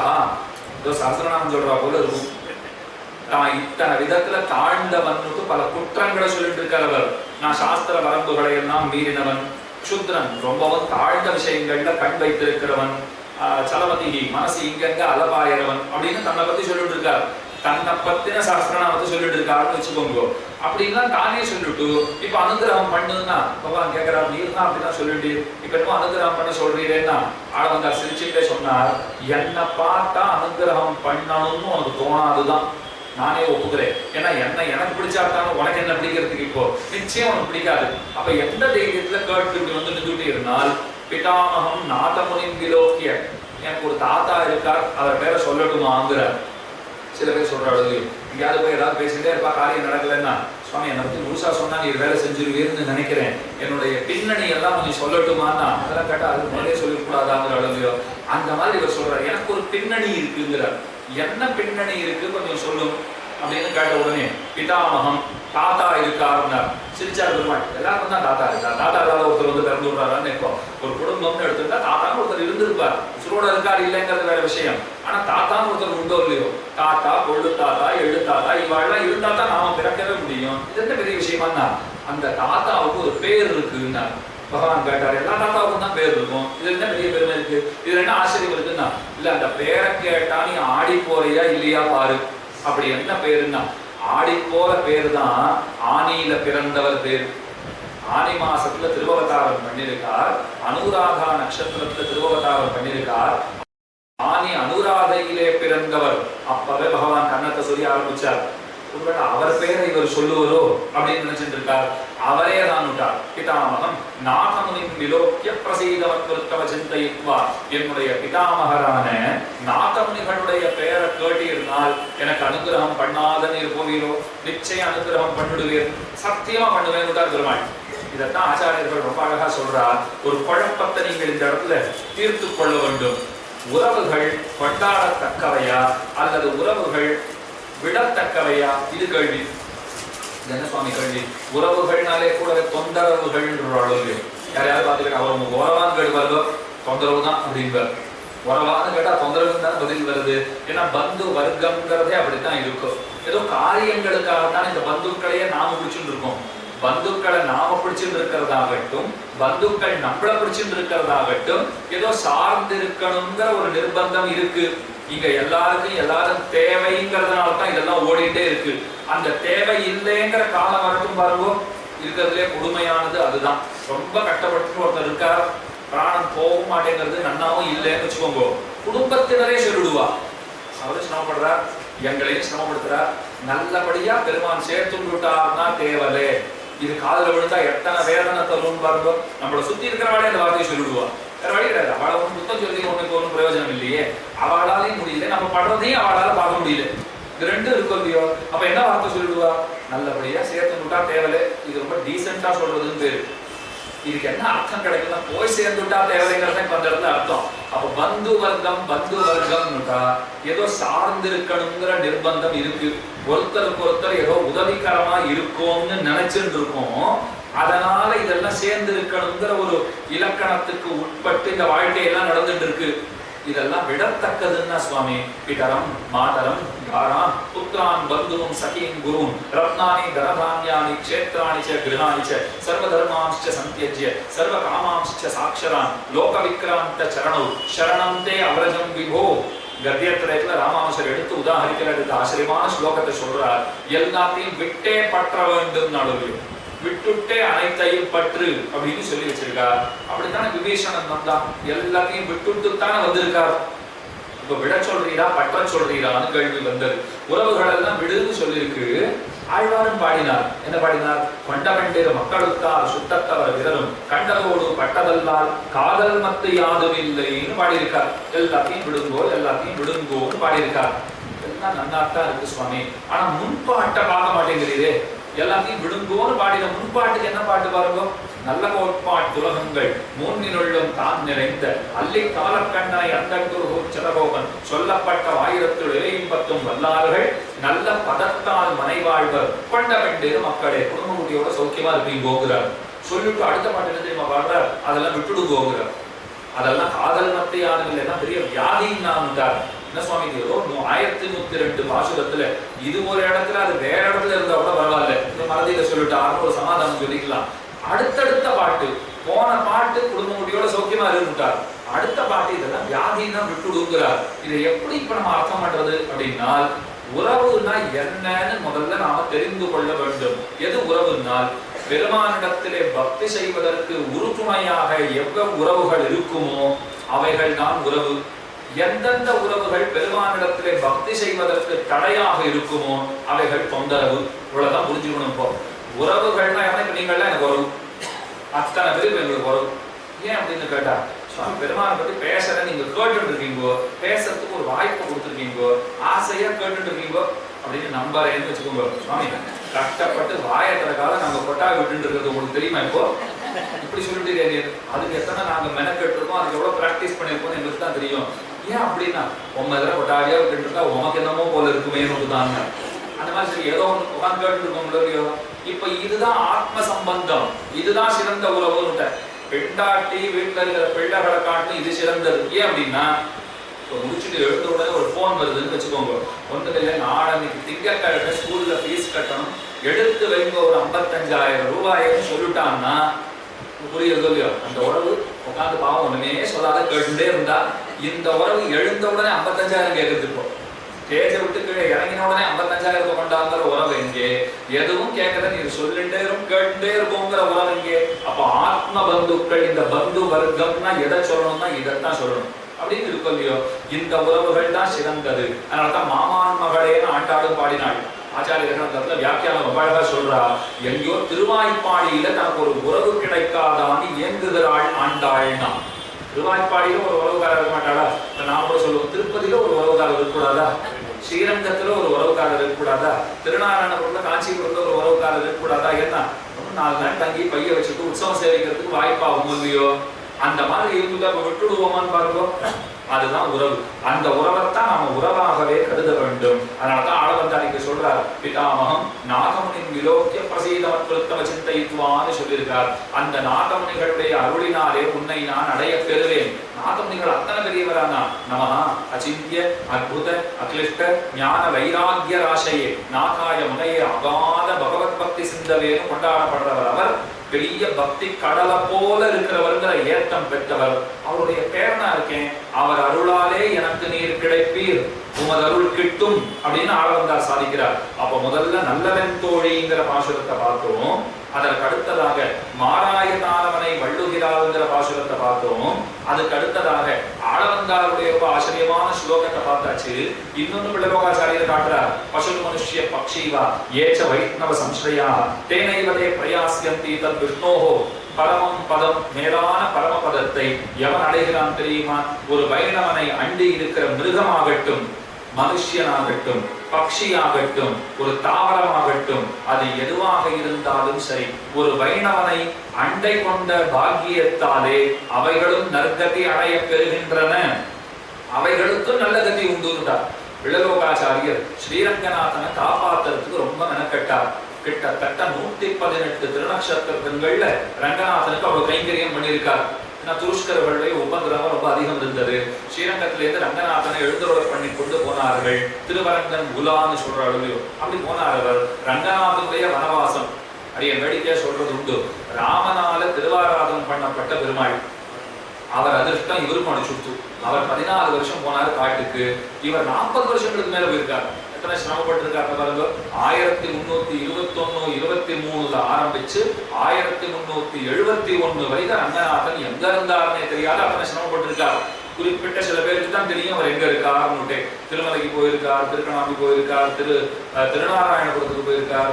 இந்த மாதிரி எல்லா இடமும் சுத்திட்டு கோடி எங்கெங்கயோ பார்க்காத இடமே இல்லை. ராமனை போல ராமனுடைய அதிர்ஷ்டம் அவருக்கு அடிச்சது இல்லையோ. பிள்ளலோகாச்சாரியை ரொம்ப கஷ்டப்பட்டு காப்பாற்றணும்னு அழைச்சிட்டு போனார். ரொம்ப முதிர்ந்த பிராயம். ஜோதிஷ்குடிங்கிற ஊர் மதுரைக்கு பக்கத்துல இருக்கிற ஆனமலர் தொடர்ல இருக்கக்கூடிய ரொம்ப ஆச்சரியமான அந்த இடத்துல தான் நம்முடைய பிராணமே அவர் விடுறார்.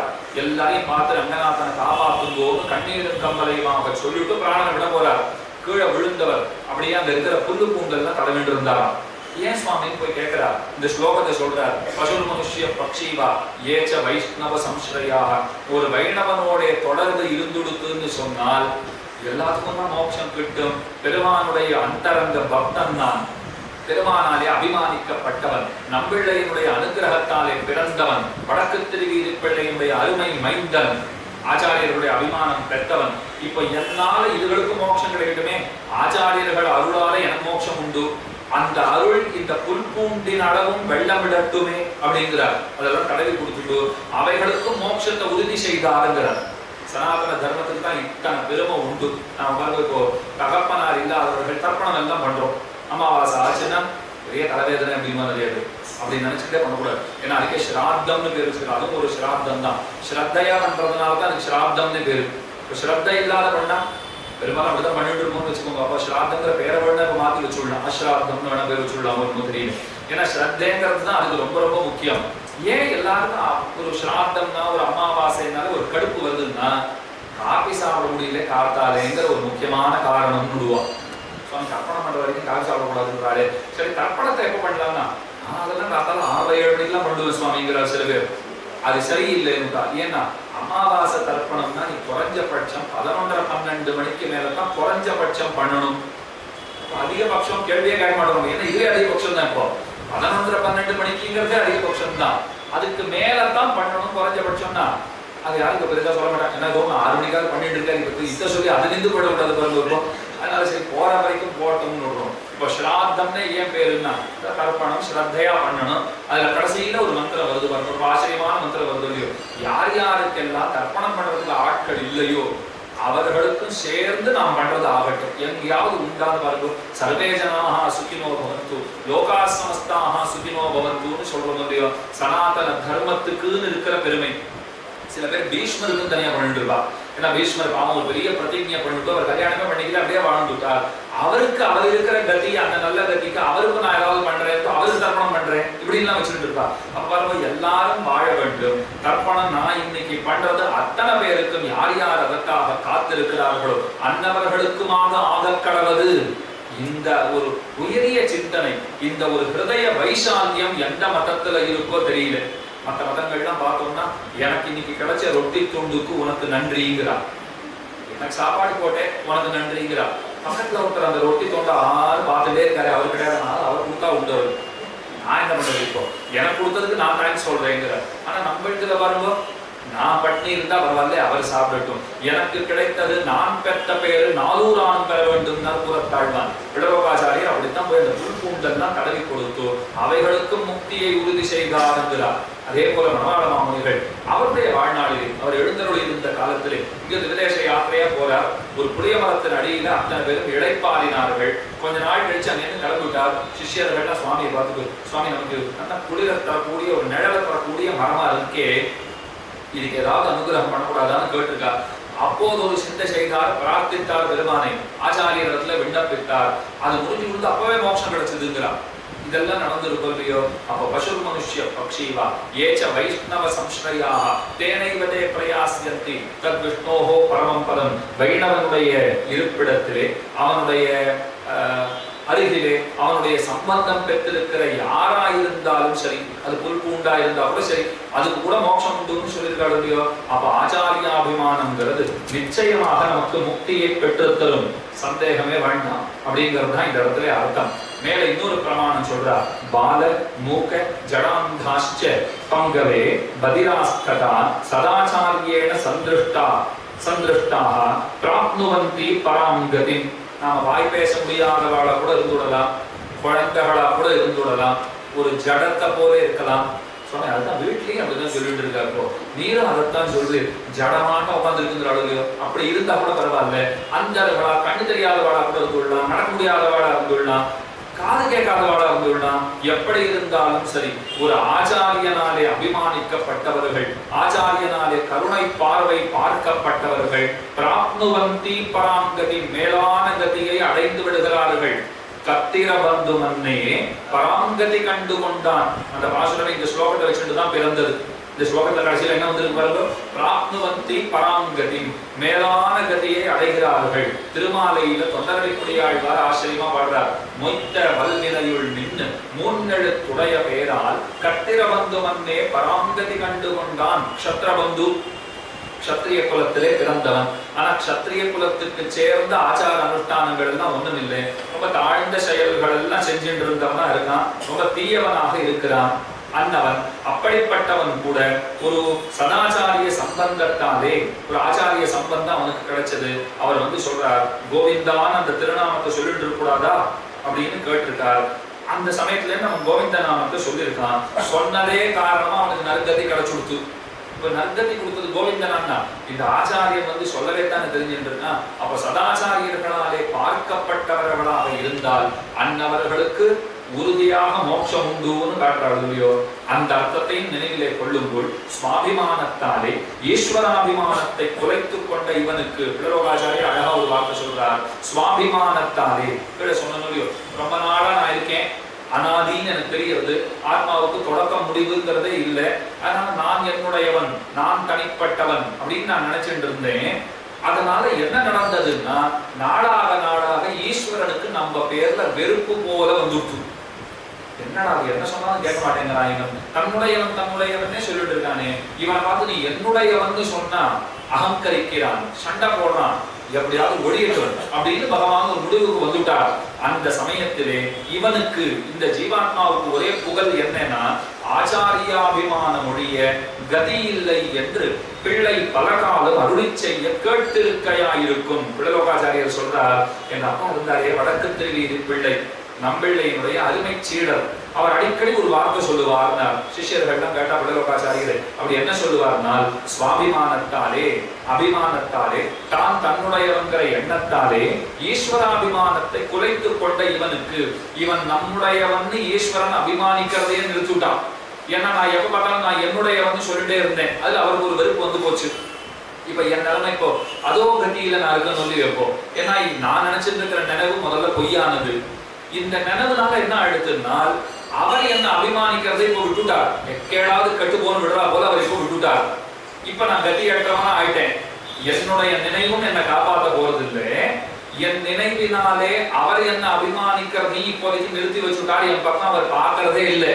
இப்ப எனக்கு ஏது கதியினால் ஆச்சாரியாபிமான மொழிய கதி இல்லை என்று பிள்ளை வடக்கு திருவீதி பிள்ளை எப்பொழுதும் சொல்லிக் கொண்டிருப்பார். வடக்கு திருவீதி பிள்ளை சொல்றார், அப்படிப்பட்ட நிலையில இருக்கிற ஒருத்தனை பார்த்துட்டு ஒரு ஆச்சாரியன் வந்து நீ என்னுடையவன் அபிமானிச்சுட்டார்னு வச்சுக்கோங்கோ, அதுவே போரும் பரமாத்மாவினுடைய அனுகிரகத்தை அவன் பெறுவதற்கு. இதுக்கு ரொம்ப அழகா ஒரு உதாரணம் சொல்றேன், கேட்டுக்கோங்க. இது ராமானுஜர் வாழ்க்கையில நடந்ததா சொல்லுவார், பட்டர் வாழ்க்கையிலே நடந்ததாகவும் குறிப்புகள் இருக்கு. ஒருத்தர் ராமானுஜருடைய கோஷ்டிக்கு இல்ல பட்டர் கோஷ்டிக்கு ரெகுலரா காலட்சேபத்துக்கு வந்துட்டே இருக்கார். வரதன் திடீர்னு வரதன் நிறுத்திட்டார். என்னைக்குமே எங்களுக்கெல்லாம் வராத வாழை பற்றி தான் கவலையே இருக்கும். அந்த வாழை பற்றி கூட பெருசா கவலைப்பட மாட்டோம். அவர் ஏன் வரலை அப்படின்னு ஒரு கேள்வி. இப்ப நேரடியே பார்த்தோம்னா ஸ்ரீமான் சுந்தரராஜன் சுவாமி எனக்கு சாயங்காலம் பார்க்கலன்னா இப்ப பார்த்துட்டா ஒரு திருப்தி ஏற்பட்டுருது. நேருக்கு அப்படியே வரல, ஒருவரே விட மாட்டாரு. என்ன சரி பரவாயில்ல, வயசாயிட்டு அவளுக்கு ரொம்ப தூரம் எல்லாம் போக முடியறது இல்லை, பிரயாணம் பண்ண முடியறது இல்லை. எண்ணம் இருக்கு, உடல் ஒத்துழைக்கிற உடல் ஒத்துழைக்கிற வாழ்க்கை எண்ணம் இருக்கிறது இல்லை. எவ்வளவு விசித்திரமா இருக்கு பாருங்க. விபீஷணன் ராவணனை பார்த்துட்டு அதுதான் சொல்றான், அப்ரியஸ்ய பத்தியஸ்ய பக்தாஸ்லோகாஸ்ச துர்லபஹாங்கிறான். சொல்லணும்னு ஆசைப்பட்டா கேட்கறவா இருக்க மாட்டான். ஏதாவது கேட்கலாம் போல இருக்கே நல்லது அப்படின்னா சொல்றதுக்கு ஒருத்தனும் அகப்படவே மாட்டான். இப்போ உடல் ஒத்துழைக்கிற காலத்துல மனசு ஒத்துழைக்கிறது இல்லை, மனசு ஆசைப்பட வச்சா உடம்பு ஒத்துழைக்கிறது இல்லை. இதுதான் நடக்கும். இப்ப இது ரெண்டையும் தாண்டி நாம வந்து உட்கார்ந்து கேட்கிறோம் சொல்றோம்னு சொன்னால் பெருமானுடைய பரமானுகிரகம் நம்ம பேர்ல வெள்ளமிடுறதுன்னு அர்த்தம். வேற எதையும் சொல்ல முடியாது. ஏன்னா சாதாரணமாக உலகம் எத்தனை வேகமா ஓடுன்னு தெரியும். மும்பை மாநகரத்துல கேட்கவே வேண்டாம். இங்க யாருக்கு நேரம்னா சொன்ன, எங்க ஊர்ல நேரம்ங்கிறதே கிடையாது. நீ சொல்லணும்னா சொல்லணும், அது வேற விஷயம். நேரம் இருக்கான்னு கேட்டு சொல்லியிருந்தா ஒரு பையன் நிக்க மாட்டான் இங்க. ஏன்னா எவனுக்கு இங்க நேரமே கிடையாது. அப்படி என்னதான் நினைச்சுட்டேன். மணவாள மாமுனிவன் மும்பை மாமுனிவன் ஆயினன் அப்படின்னு தான் சொல்லணும். மும்பை மாமுனிவரை இப்ப அவருக்குன்னு உற்சவம் இந்த இடத்துல நடந்துட்டு இருக்கு. வேதாந்த தேசிகத்துக்கு விசேஷமா அடிக்கடி நடக்குது. சுவாமி அடிக்கடி ஃபேஸ்புக்ல போட்டுட்டே இருக்கார். எல்லாரும் சேவிச்சுட்டே இருக்கும். சுந்தரராஜன் சுவாமியுடைய கிருபையினால அத்தனை பேர் பார்த்துட்டே இருக்கும். நமக்கு சேவைக்கு கிடைச்சு விடுறது. வேதாந்த தேசிக உற்சவங்களுக்கும் குறையில்லை, எம்பெருமானார் உற்சவங்களுக்கும் குறையில்லை, மணவாள மாமுனிகள் உற்சவத்துக்கும் குறையில்லை. இப்ப ஆச்சாரியர்கள்லாம் கூட மும்பையத்தான் விரும்புறாங்க. சாயங்காலம் சொன்ன ராமனுக்கு கூட நவமி ஆங்கிலத்தை எதிர்பிடிச்சு போச்சு. அவர் கூட இங்கிலீஷ் பர்த்டே கொண்டாடுவார் பொழுது போற போக பார்த்தா அதனால்தான் 9ஆம் தேதியா பார்த்து தீர்ப்பு வர வச்சிருக்காருன்னு சொன்னா போல இப்ப ஆச்சாரியர்களுக்கு கூட பெரிய சிட்டிஸ் தான் பிடிக்கிறது. மெட்ரோபாலிட்டன், காஸ்மோபாலிட்டன் சொல்றாங்க. அந்த சிட்டிஸ் தான் ரொம்ப பிடிச்சிருக்கு போல் இருக்கு. இப்போ வசந்த கஷேத்திரங்களா இதை கருதி இருக்கா. இப்போ மணவாள மாமுனிகளுக்கு ஒரு குணானுபவம், ஒரு 5 வேளை உபன்யாசம் தென்னாட்டுல கூட எத்தனை இடத்துல நடந்ததுன்னு சொல்ல முடியாது. 1-2 இடத்துல நடந்திருக்குமோ என்னமோ. ரொம்ப பெருசா அத்தியாசம் சொன்ன அவளோட கோயில வேலைகளே சரியா இருக்கு, கோயில சர்ச்சைகளும் சரியா இருக்கு. எதுக்குமே இப்ப குறவே இல்லை, எல்லாமே இருக்கு. அனுபவங்களும் இருக்கு, சர்ச்சைகளும் இருக்கு, பிரச்சனைகளும் இருக்கு. அது பாட்டுக்கு போயிட்டு இருக்கு. அது அந்த நாள்ல இருந்து தொடர்ந்து வந்துட்டே இருக்கு. எல்லா கோயில்களையும் சொல்லிக்க முடியாதுன்னு வச்சுக்கோங்க. அதனால அனுபவத்துக்கு குறை ஏற்பட்டுட போறது இல்லை இப்போ. ஆனா ஒரு விஷயம் நீங்க அடிக்கடி நினைச்சுக்கிறது உண்டு, எத்தனை சர்ச்சைகள் இருந்தாலும் 10 பைசா பிரயோஜனம் இல்லாத சர்ச்சைகளா தான் இருக்கும். இதுக்கெல்லாம் மேல முக்கியமா ஒண்ணு பாருங்க, அவனை உத்தேசிச்சு சண்டை போட்டு இருப்பான். என்ன கவனிச்சு பாருங்க, அதுல இருக்கிற ஏத்தம்னு கூட இதை சொல்லிடலாம். இது எங்க பெருமாள் சண்டை நடந்துருக்குமே தவிர அது பெருமாளுக்கு பிடிச்சிருக்குன்னு தானே சொல்லணும். எனக்காக தான் சண்டை போட்டு இருக்கப்போ யாரும் அவா ஒன்றும் தங்களுடைய கொண்டு வந்து நிலைநாட்டுன்னு சண்டை போட்டு போறாளா? அவர் எங்களை சேர்ந்தவர் என்னவர், எங்களை கூட கிடையாது, என்னவர். எங்க பெருமாள்னு சொல்ற காலம் போய் எம்பெருமாள்ங்கிறாங்க. எல்லா ஊர்லயுமே நீங்க பாக்கலாம். ஸ்ரீரங்கத்துக்கு போனீங்கன்னா ஒரு சின்ன பிள்ளை இருக்கும், நம்பெருமாள்னு பேர் இருந்தா கூட ஏன் நம்பெருமாள்வோம், பேரு நம்பெருமாள், நம்ம பெருமாள்னு அதுலயே அர்த்தம் கிடைச்சிடும். ஆனா அந்த குழந்தை சொல்றச்சே எப்படி சொல்லும், என் நம்பெருமாள் போல உண்டாடணும். நம்பெருமாள்னு நீரே சொல்றீரு, ஆனா சொல்றச்சே என் நம்பெருமாள்ங்கிறீரேன்னா இந்த அபிமானம் ரொம்ப ஸ்லாக்கியமானது, யாருக்கும் மறுக்கவே போறது இல்லை. அதுக்காக மற்றவர்கள் சேவிக்கிறதையே தடை பண்ணணும்னு நான் போனா நல்லா இருக்குமா? அது சரிப்பட்டு வராது. அதனால அந்த சர்ச்சைகளும் இனிமையாத்தான் இருக்கு, அனுபவமும் இனிமையாத்தான் இருக்கு. இதெல்லாம் இருக்கத்தான் இருக்கும். நீங்க என்ன சொல்லுங்க, திவ்ய தேசங்கள்ல கைங்கரியம் ரொம்ப வசந்ததுன்னு நாம சொல்லிடுவோம். அவ உரிமையை அவ காப்பாத்திக்கிறதுக்குன்னு படுற பாடு இருக்கு பாருங்க. இது நான் பொதுவாக எல்லா கோயில்களையுமே சொல்றேன். இது குறிப்பிட்ட ஒரு சன்னதியை பத்தி எல்லாம் கிடையாது, குறிப்பிட்ட கலையை பத்தின பேச்சும் கிடையாது. நீங்க எந்த கோயிலை பார்த்தாலும் ஒரே கலையை இருக்கிற கோயில்னாலும் பிரச்சனைகள் இருக்கத்தான் இருக்கும், ரெண்டு கலைகள் இருக்கிற கோயில்னாலும் பிரச்சனைகள் இருக்கத்தான் இருக்கும்.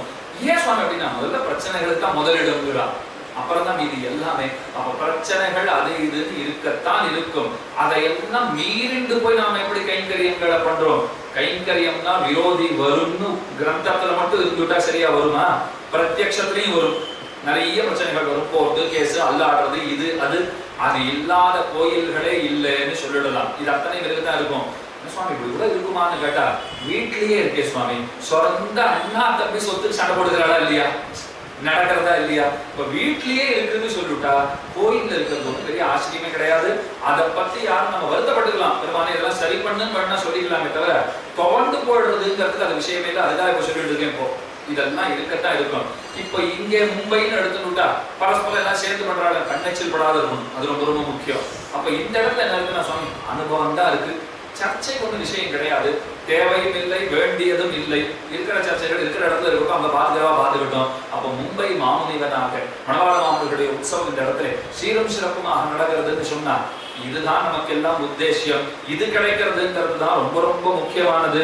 அதனால தான் நம்பிள்ளையினுடைய வார்த்தை அதை வடக்கு திருவீதிக்குள்ள கேட்டிருக்கார். அதை பிள்ளலோகாச்சாரியர் அடிக்கடி சொல்றார், ஆச்சாரியாபிமானம் ஒழிய நமக்கு வேற எதுவும் கதியே கிடையாது, அது ஒண்ணுதான் இப்ப கதியாக இருக்கிறது என்று பிள்ளை பல காலம் அருளி செய்ய கேட்டிருக்கையாயிருக்கும். சுவாபிமானத்தினாலே ஈஸ்வராபிமானத்தை இவன் தொலைச்சுட்டான்.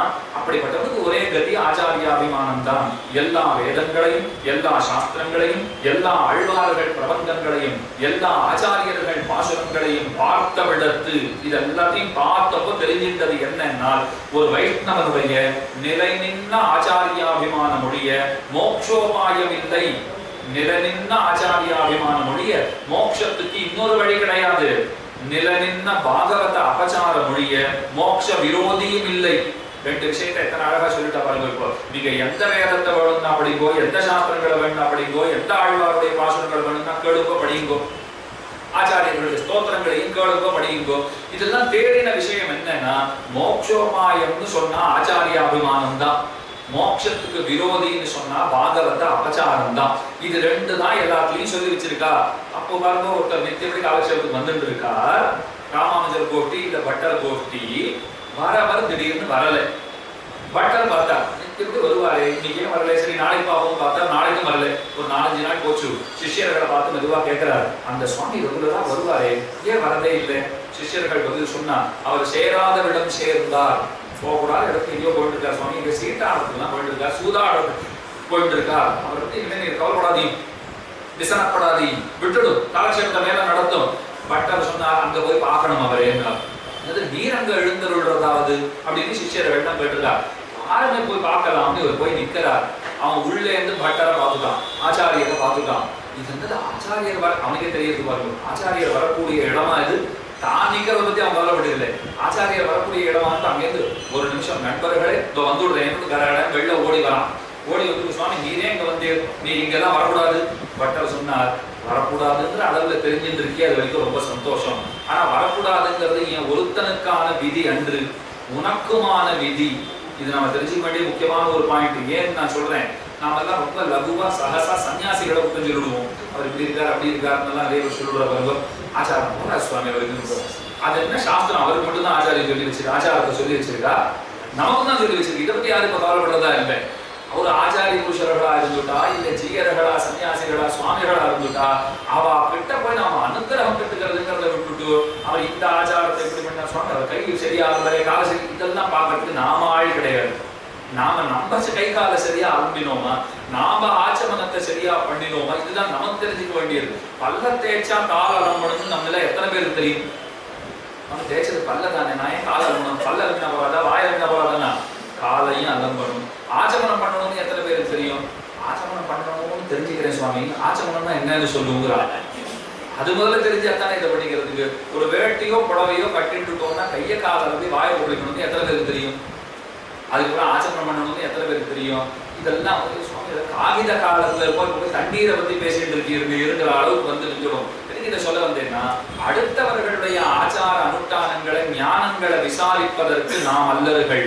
நாம நம்மளை பத்தி கவலைப்படுறது தான் முக்கியமே தவிர அவருக்கு என்ன தெரியும் இதை சொல்லிடுவோம் இல்லையோ. சுலபமா இதை சொல்லிடுவா. அவருக்கு என்ன சுவாமி பெருசா தெரியும்? ஒன்றும் தெரியாதவருக்கு.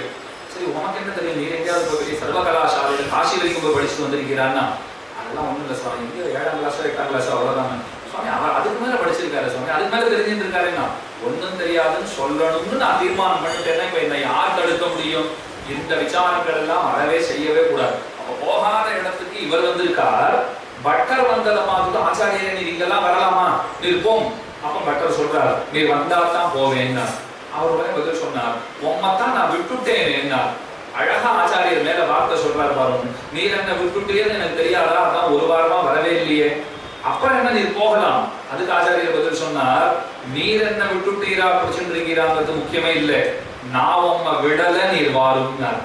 இதுதான் ஒரு ஆச்சாரியன் பண்ணக்கூடிய ரொம்ப உயர்ந்த ஒரு காரியம்னு நாம் சொல்லலாம். நீர் பிடிச்சிட்டு இருக்கீரா விட்டுட்டீரான்னு யார் இப்ப கடைசிச்சா அதை பத்தி நான் ஆராய கூடவே இல்லை.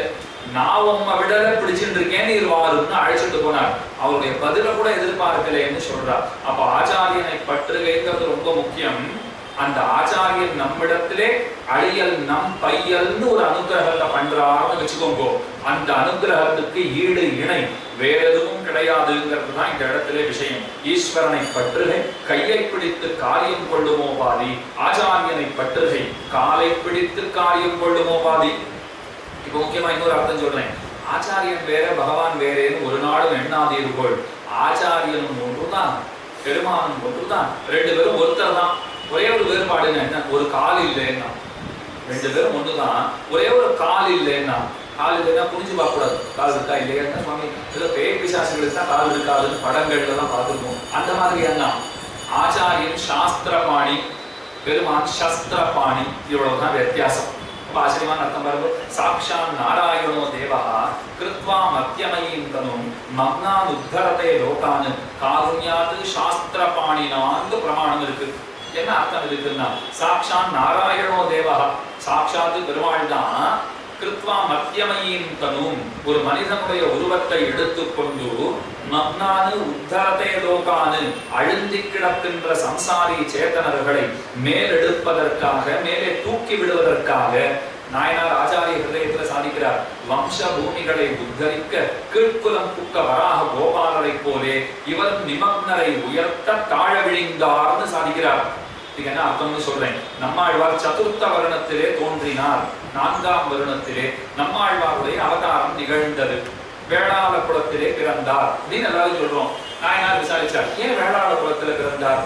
அது ஒரு தாழ்த்தப்பட்ட சமுதாயமா சொல்றாளே, தாழ்ந்த குலம்னு சொல்றாளே, அதுல ஏன் பிறந்தார்னா தாழ்ந்தவாளை தூக்கி விடுறதுக்கு தாழ்ந்த குலத்துல வந்துட்டாருன்னா. இப்ப யார் தாழ்ந்தவானா? நாம தான் தாழ்ந்தவர்கள். தாழ்ந்தவர்களான நம்மை உயர்த்தி விடுவதற்காக சேத்துல விழுந்தவாளை தூக்கி விடணும்னா சேத்துல இறங்கினா தான் முடியும்.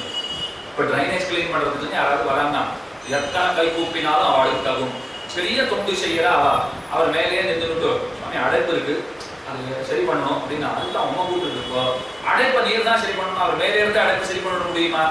அவர் தன்னுடைய உயிரை துச்சம் என மதிக்கிறார். அங்க ஏற்படக்கூடிய துர்நாற்றங்களை அவர் கணிசிக்கிறதே கிடையாது. கையில் க்ளோஸ் போடுகிறாரா இல்லையா, அவருக்கு உண்டான உரிய பாதுகாப்பு வசதிகள் இருக்கா இல்லையா, நான் வந்து அதை எத்தனை வேணாலும் கொடுத்துருவோம்ப்பா சரி பண்ணிட்டு போ, இந்த வார்த்தையை ரொம்ப சுலபமா நம்ம சொல்லிவிடுவோம். மேல 10 ரூபா போட்டு வரணும், 1000 ரூபாய் போடுறதா நினைச்சிட்டு இருப்பாரு. மேல 10 ரூபா போட்டு தரேன் உனக்கு, ஒரு டீ சாப்பிட்டு போய் என் பேரை சொல்லி அப்படி இறங்கி வேலையை பார்த்துக்கணும்னா அவர் எத்தனை சிரமம் பார்க்காத இறங்குறாரு இல்லையோ. அவருக்கு தான் குடும்பம் இருக்கு, அவருக்கு தான் உசுறு இருக்கு, நமக்கு என்ன உசுறு இருக்கோ அதே உசுறு தான் அவருக்கு. ஏன் சுவாமி இது நம்ம ரொம்ப ஐயோ பாவமா அவர்கிட்ட போய் கேட்டேன், இது இறங்கி இருக்க கூடாது, ஏன் இறங்கினா இறங்கலைன்னா இறங்கி நாரி கூடாதா, நான் இறங்கினா தான் சரி செய்ய முடியும். இப்போ அப்ப நிமக்னரை உயர்த்த தாழ விழைந்தார். நம்மாழ்வார் தாழ்ந்த குலத்திலே ஏன் பிறந்தார்னு கேள்வி வந்தது. தாழ்ந்தவர்களான நம்மை உயர்த்துவதற்காக கை பிடிச்சு தூக்கணும்னா கீழே இறங்கினா தான் முடியும். அதுக்காக இங்கே வந்து பிறந்தார் அப்படிங்கிற அர்த்தம் இந்த இடத்திலே காட்டப்படுகின்றது. அப்ப என்ன அர்த்தம் இங்க சொல்ல வந்தேன்னு கேட்டால், ஈஸ்வரனை பற்றுகை, கையை பிடித்து காரியம் கொள்ளுமோ பாதி, ஆச்சாரியனை பற்றுகை, காலை பிடித்து காரியம் கொள்ளுமோ பாதி, சாட்சா நாராயணோ தேவஹா பிருத்வா மத்தியமையும் தனு மக்னானு உத்தரதே லோகானு காருண்யாது சாஸ்திரபாணினா. பகவான் சஸ்திரபாணி, கைகள் ஆயுதங்களோட கருள். சஸ்திரங்கள்னா ஆயுதங்கள். பாது பிரமதரக்ஷாயாம் விளம்பம் அசனன்னிவ சதா பஞ்சாயுதையும் பின்பறது சன ஸ்ரீரங்கநாயகான்னு பட்டர் சாதிக்கிறார். ஏன் எப்பவும் ஆயுதங்களோட இருக்கார் பெருமான்? அன்பே இறைவனுடைய வடிவம்னு சொல்றீங்களே, இத்தனை ஆயுதங்கள் இருக்குங்கிறார் நாஸ்திகர்கள்னா. நியாயமான கேள்விதான். நம்ம ஆழ்வார் நம்மள எல்லாம் பதில் சொல்லி வச்சிருக்கா. ஆயுதங்களா? கிடையவே கிடையாது. என்ன இந்த சுவாமி கையில சக்கரம் பிடிச்சிட்டு இருக்கார், சங்கு பிடிச்சிட்டு இருக்கார், கதை வச்சுட்டு இருக்காருன்னா எங்க கண்ணுக்கு ஆபரணமானா தெரியுதுன்னு. ஆயுதங்கள் கூட பக்தர்கள் கண்களுக்கு ஆபரணங்களா தெரியும். ஆபரணங்கள் கூட விரோதிகள் கண்களுக்கு ஆயுதங்களாக தெரியும். இவ்வளவுதான் வேறுபாடு. இப்போ கௌஸ்துப மாலை பார்த்தா கூட விரோதி பயப்படுவான். அதுதான் இந்த குத்திடும் பொருள் இருக்கு எதுங்கிறான். பக்தர்கள் சக்கரத்தை பார்த்தா இந்த ஆபரணம் ரொம்ப நன்னா இருக்குங்கிறான். தேவபெருமான் வந்து சேவிக்கும். எங்க தேவபெருமான் இப்ப சொல்ற அளவுக்கு அங்கிருந்து அபிமானம், ஊர் அபிமானம் இருக்கும் இல்லையோ. எங்க தேவபெருமானை வந்து சேவிக்கும். முக்கியமான உற்சவம்னா கல்லழச்ச திருவாழி திருச்செங்கு விடுவா. சாதாரணமா சங்க சக்கரம் எப்படி பிடிச்சிட்டு இருக்கா, 2 கவச்சம் சாத்திட்டு இருக்கார் தேவபெருமாள். வேதாந்த தேசிகன் வரதராஜ பஞ்சாசத்துல சாதிக்கிறார். வரத தவ விலோகயந்தி தன்யாகாங்கிற அர்ச்சக பிரச்சாரக்காடி எத்தனை பாக்கியம் பண்ணிருக்கா தேவபெருமானே. உன்னுடைய அசல் திருமேனியை சேவிக்கிற பாக்கியம் அவளுக்கு தான். ஏன் அவங்களாம் கிடையாது. மேல 2 கவசம் போட்டு இருக்காரு. இதுலயே இத்தனை அழகா இருக்காரு. உள்ளுக்குள்ள அவர் எப்படி இருப்பாருன்னா நினைச்சு வேணும்னா பார்க்கலாம். அந்த பாக்கியம் பெற்ற குலத்திலே பிறந்தவர்களுக்கு தானே அது கிட்டும். அர்ச்சகர்களா இருக்கணும், ஸ்தானிகர்களா இருக்கணும், அன்னவர்களுக்கு தான் அந்த பாக்கியமே உண்டு. பெருமானுடைய அந்த நிஜ ரூபத்தை சேவிக்கிற பாக்கியம் நமக்கு எப்படி சேவை சாதிப்பார்? 2 கவசத்தோட தான் சேவை சாதிப்பார். ஜேஷ்டாபிஷேகத்துக்கு ஒருத்தர் கூட உள்ள விடவே மாட்டார். அப்படி இருக்காரு பெருமான். அப்ப ஆச்சரியமா சேவை சாதிக்கிறார். அந்த 2 கவச்சம் போட்டு இருக்கார், கையில சங்க சக்கரம் பிடிச்சிட்டு இருக்கார், அதுக்கும் கவச்சம் இருக்கு. இது நித்தியப்படி இருக்கிறது. விசேஷமான உற்சவம் வந்துருக்குன்னு வச்சுக்கோங்க. கருட சேவைன்னா அப்படியே ஜுவலிக்கிற சங்க சக்கரங்களை கையில சாப்பிட்டு இருப்பார். கல்லழச்ச திருவாழி திருச்சங்குன்னு அதற்கு பெயர். அப்படியே ஜுவலிப்பார். ஆபரணம் ரொம்ப நல்லா இருக்கே சுவாமி, ஆபரணமா? சுதர்சன ஆழ்வான் பெருமையை ஒருத்தரால் பேசிட முடியுமா? பெருமானுக்கே அவர் கூட இருந்தா தான் வேலையே நடக்கும். இவரும் கிடையாது, அவர் தான் எல்லாம் தான். கோயில கூட பாருங்க, கூட்டம் பெருமான சுத்திர கூட்டம் அதிகமா, சக்கரதாழ்வார் சந்தி சுத்திர கூட்டம் அதிகமானு பாருங்க. ஜெய ஜெயஸ்ரீ சுதர்சனா தான் நிறைய கேட்கும். எவனும் ஜெய ஜெயஸ்ரீ ரங்கராஜான்னு சொல்லி இது வரைக்கும் கேட்டதில்லை. எவனும் ஜெய ஜெயஸ்ரீ வரதராஜான்னு சொல்லி இது வரைக்கும் கேட்டதில்லை. ஆனா ஜெய ஜெயஸ்ரீ சுதர்சனா, ஜெய ஜெயஸ்ரீ சுதர்சனா. அது சுதர்சன ஷட்கமோ, சுதர்சன அஷ்டகமோ, இல்ல சுதர்சன மங்களமோ, சுதர்சன சதகமோ. அது அஷ்டகமோ ஷட்கமோ மங்களமோ சதகமோ எதுவா இருக்கட்டும், சுதர்சனர் சுதர்சனர் சுதர்சனர் அவர் தான் சுத்தி சுத்தி வந்துட்டே இருப்பா. இன்னைக்கு புதுசா கூட கோயில்களை சக்கரதாழ்வார் இல்லைன்னா கூட அவர் போய் ஏறி அருளை பண்ணுவார். அவர் இருந்தா தான் சொன்ன கூட்டம் வருது. அனுமானன் சக்கரத்தாழ்வார் இருந்தா தான் கூட்டமே, இல்லைன்னா எங்க வரையங்கிறா. இப்ப அது கூட பரவாயில்ல, அதெல்லாம் மாறி போட்டுன்னா இப்போ வியாழக்கிழமை ஆச்சுன்னா நிறைய பேர் போறதுக்கு ஒரு கோயில் கட்டி வச்சிருக்காங்க. இந்த ஊர்ல சொல்லவே வேண்டாம். எந்த ஊருக்கு போனாலும் வியாழக்கிழமைன்னு பார்த்தா அங்க பெரிய கூட்டமா சாய்ஞ்சு விடுறாங்க. இதுலயே புரிஞ்சு விடுவாங்க மக்கள் போய் அங்க போய் சாய்ஞ்சு விடுற அளவு இல்லையோ. அப்ப அதுக்கான கூட்டம் வந்து புதுசா தெய்வங்கள், புது தெய்வங்கள் நிறைய கொண்டாட ஆரம்பிச்சுப்பா. அது ஒரு பக்கம் இருக்கட்டும். இப்ப சுதர்சன ஆழ்வார் கல்லழச்ச திருவாழி திருச்செங்கு அது கூட ஆபரணமா தான் நம்ம கண்ணுக்கு தெரிகின்றது. அப்ப சஸ்திரபாணி பெருமான், சாஸ்திரபாணி ஆச்சாரியர். அவர் சஸ்திரங்களை வச்சு அனுகிரகம் பண்றார். ஆச்சாரியன் சாஸ்திரங்களை கொடுத்து அனுகிரகம் பண்றார். ஞானம் அனுஷ்டானங்களை நன்னாகவே உரையலான குருவை அடைந்தக்கால் மாநிலத்தில் தேனாறு கமல திருமாமகள் கொடுனன் தானே வைகுந்தம் தரும் அப்படின்னு ரொம்ப ஆச்சரியமான பாஷைகள் இருக்கோ. மணவாளமான உபதேசரத்ன மாலையிலே சாதிக்கிறார். அந்த ஆச்சாரியனை பத்திட்டோம்னு சொன்னால் நமக்கு நற்பேறு நிச்சயம். பகவானே ஆச்சாரியர்னு சொல்லியாச்சு. இப்ப வேறுபாடு என்ன? பகவானை பிடிச்சிக்கிறதுக்கும் ஆச்சாரியரை பிடிச்சிக்கிறதுக்கும்னா, ஒருத்தர்கிட்ட ஒக்காசை கேட்கணும்னு போனேன், 10,000 பணம் கேட்டு போனேன். கையை பிடிச்சிட்டு கேட்டேன்னு வச்சுக்கோங்க, அவர் கொடுத்தாலும் கொடுக்கலாம், கையை உதறிண்டு போனாலும் போயிடலாம். காலை கெட்டியா பிடிச்சிருந்தேன்னு வச்சுக்கோங்க, உதறிட்டு போக மாட்டார். அவருக்கு ஒரு தயை பிறந்து விடும். ஐயோ என்னமா கெஞ்சரா, ஐயோ பாவம் என்னமோ இந்த தசை வந்து கொடுத்து, ஒரு க்ஷீண தசை அவர் கொண்டு கொடுத்துத்தான் தொலைப்போமே, போனா போட்டும் அப்படின்னு 10,000 கொடுக்கவும் கொடுத்துருவார். அவர்கிட்ட போய் நான் கேட்டேன், சுவாமி காலை பிடிச்ச உடனே மனசு வந்துருத்தா அவனுக்கு? அவர் சொன்னார், மனசெல்லாம் வரல, திமிரிண்டு போகணும்னு நான் முயற்சி பண்ணேன், விழுந்துருவேணும்னு பயம். விழுந்தெங்கயாவது அடிப்பட்டா 50,000 1,00,000 அது செலவு வைக்கும், அது 10,000தோட தொலைகிறதுன்னு. ஒரு பணக்காரர்கிட்ட அவர் பிள்ளை போனார், புதுசா தொழில் தொடங்க போறேன், எனக்கு 10,000 கொடு, ஒரே மாசத்துல 15,000 கொண்டு வந்து தரேன்னார். அப்ப அது வரையனுக்கு உள்ள போனார். நேரம் வந்தார், 5,000 பிள்ளை கையில கொடுத்தார். ஏன் அப்படின்னா வேணாம். 10,000 கொடுத்துட்டு 15,000 வரலைன்னா எனக்கு 10,000 நட்டமா போயிடும். அதுக்கு பதிலா நீ ஆசைப்படுற லாபம் 5,000 இப்பயே கொடுத்துடுறேன், என் 5,000 எனக்கு கிடைக்கிறது இல்லையோ, அது தப்பிக்கிறது இல்லையோ. அந்த மாதிரி பகவானை பிடிச்சிருந்தோம்னு சொன்னா கை பிடிச்சிட்டு கேட்கற போல செஞ்சாலும் செய்யலாம், விட்டாலும் விட்டுவிடலாம். ஆச்சாரியனை பற்றுகைங்கிறது காலை பிடிச்சிக்கிறா போல நிச்சயம் அனுகிரகம் உண்டு. அப்போ பெருமான் தான் ஆச்சாரியர். கையை பிடிச்சிட்டு கேட்கறது காலை பிடிச்சிட்டு கேட்கறதுங்கிற வாசி வேறுபாடு அதைத்தான் இந்த இடத்துல புரிந்து கொள்ள வேண்டும் காட்டுகிறார்கள். அந்த ஆச்சாரியாபிமானமே நமக்கு உத்தாரகம். இது பல பிரமாணங்களை சொல்லிட்டே போலாம். இது ஒரு 1.5 மணி காலத்துல 2 மணி காலத்துல முடிக்கக்கூடிய ஒரு டாபிக்கே கிடையாது இது. ஏன்னா ஆச்சாரிய வைபவம்ங்கிறது எத்தனை பெருசு இருந்தாலும் கிடைச்சிருக்கிற அவகாசத்திலே சில பல வார்த்தைகளை இந்த போட்டியிலே விண்ணப்பம் பண்ண வேண்டும் அப்படிங்கிறது சபையாருடைய நியமனம். அந்த நியமனத்துக்கு அனுகுணமாக இந்த இடத்திலே விண்ணப்பிக்கலானே. இன்னும் மேல வடுகநம்பி சரித்திரம் எல்லாம் அது வருவோம். அது அத்தனை வரையும் உருகச் செய்து விடும். வடுகநம்பியை போல ஒருத்தர் உண்டா, அவர்களை கண்டு சிரித்திருப்பார் ஒருவர் முந்திரே. மதுரகவி ஆழ்வாருடைய சரித்திரம். மதுரகவி ஆழ்வார் சரித்திரத்தை தெரிஞ்சுக்கணும்னா சத்ருகுண ஆழ்வான் வரைக்கும் போகணும். சத்ருகுண ஆழ்வான் முதல்ல பரதனே எல்லாம் இருந்தவர் அவர் தானே. பரதனே கதின்னு அவர் இருந்தார். அதை போலத்தான் மதுரகவிகள் நம்மாழ்வாரே கதின்னு இருந்தார். அதை போலத்தான் ஆண்டாள் பெரியாழ்வாரே கதின்னு இருந்திருக்கார். அதை போலத்தான் ஆச்சாரியர்கள் ஓரொருத்தரும் இருந்திருக்கிறார்கள். இதைத்தான் சரமோபாயம்னு கொண்டாடுவார்கள். அதனாலே ஆச்சாரியாபிமானமே உத்தாரகம். ஸ்ரீவச்சன பூரண திவ்ய சாஸ்திரம் நமக்கு என்ன சொல்றதுன்னு கேட்டா, எது உத்தாரகம்? உத்தாரகம்னு சொல்லுவார்கள், உத்தாரகம்னு சொல்லுவார்கள். அர்த்தத்துல ரொம்ப பெருசா ஒண்ணு வேறுபாடு இல்லை. நம்ம உயர்த்தக்கூடியது, பரமனிடத்திலே கொண்டு சேர்க்கக்கூடியது எதுனால், ஒரு ஆச்சாரியன் நம்ம பார்த்து சார் இவன் நம்ம பையன் சார்ங்கிற அந்த அபிமானம் இருக்கு பாருங்க.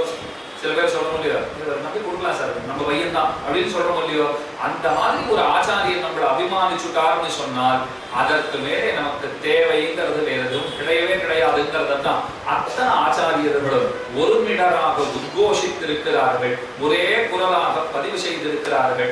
நாம் அந்த அர்த்தங்களை மனசிலே பதிய வைத்துக் கொள்ள வேண்டும்.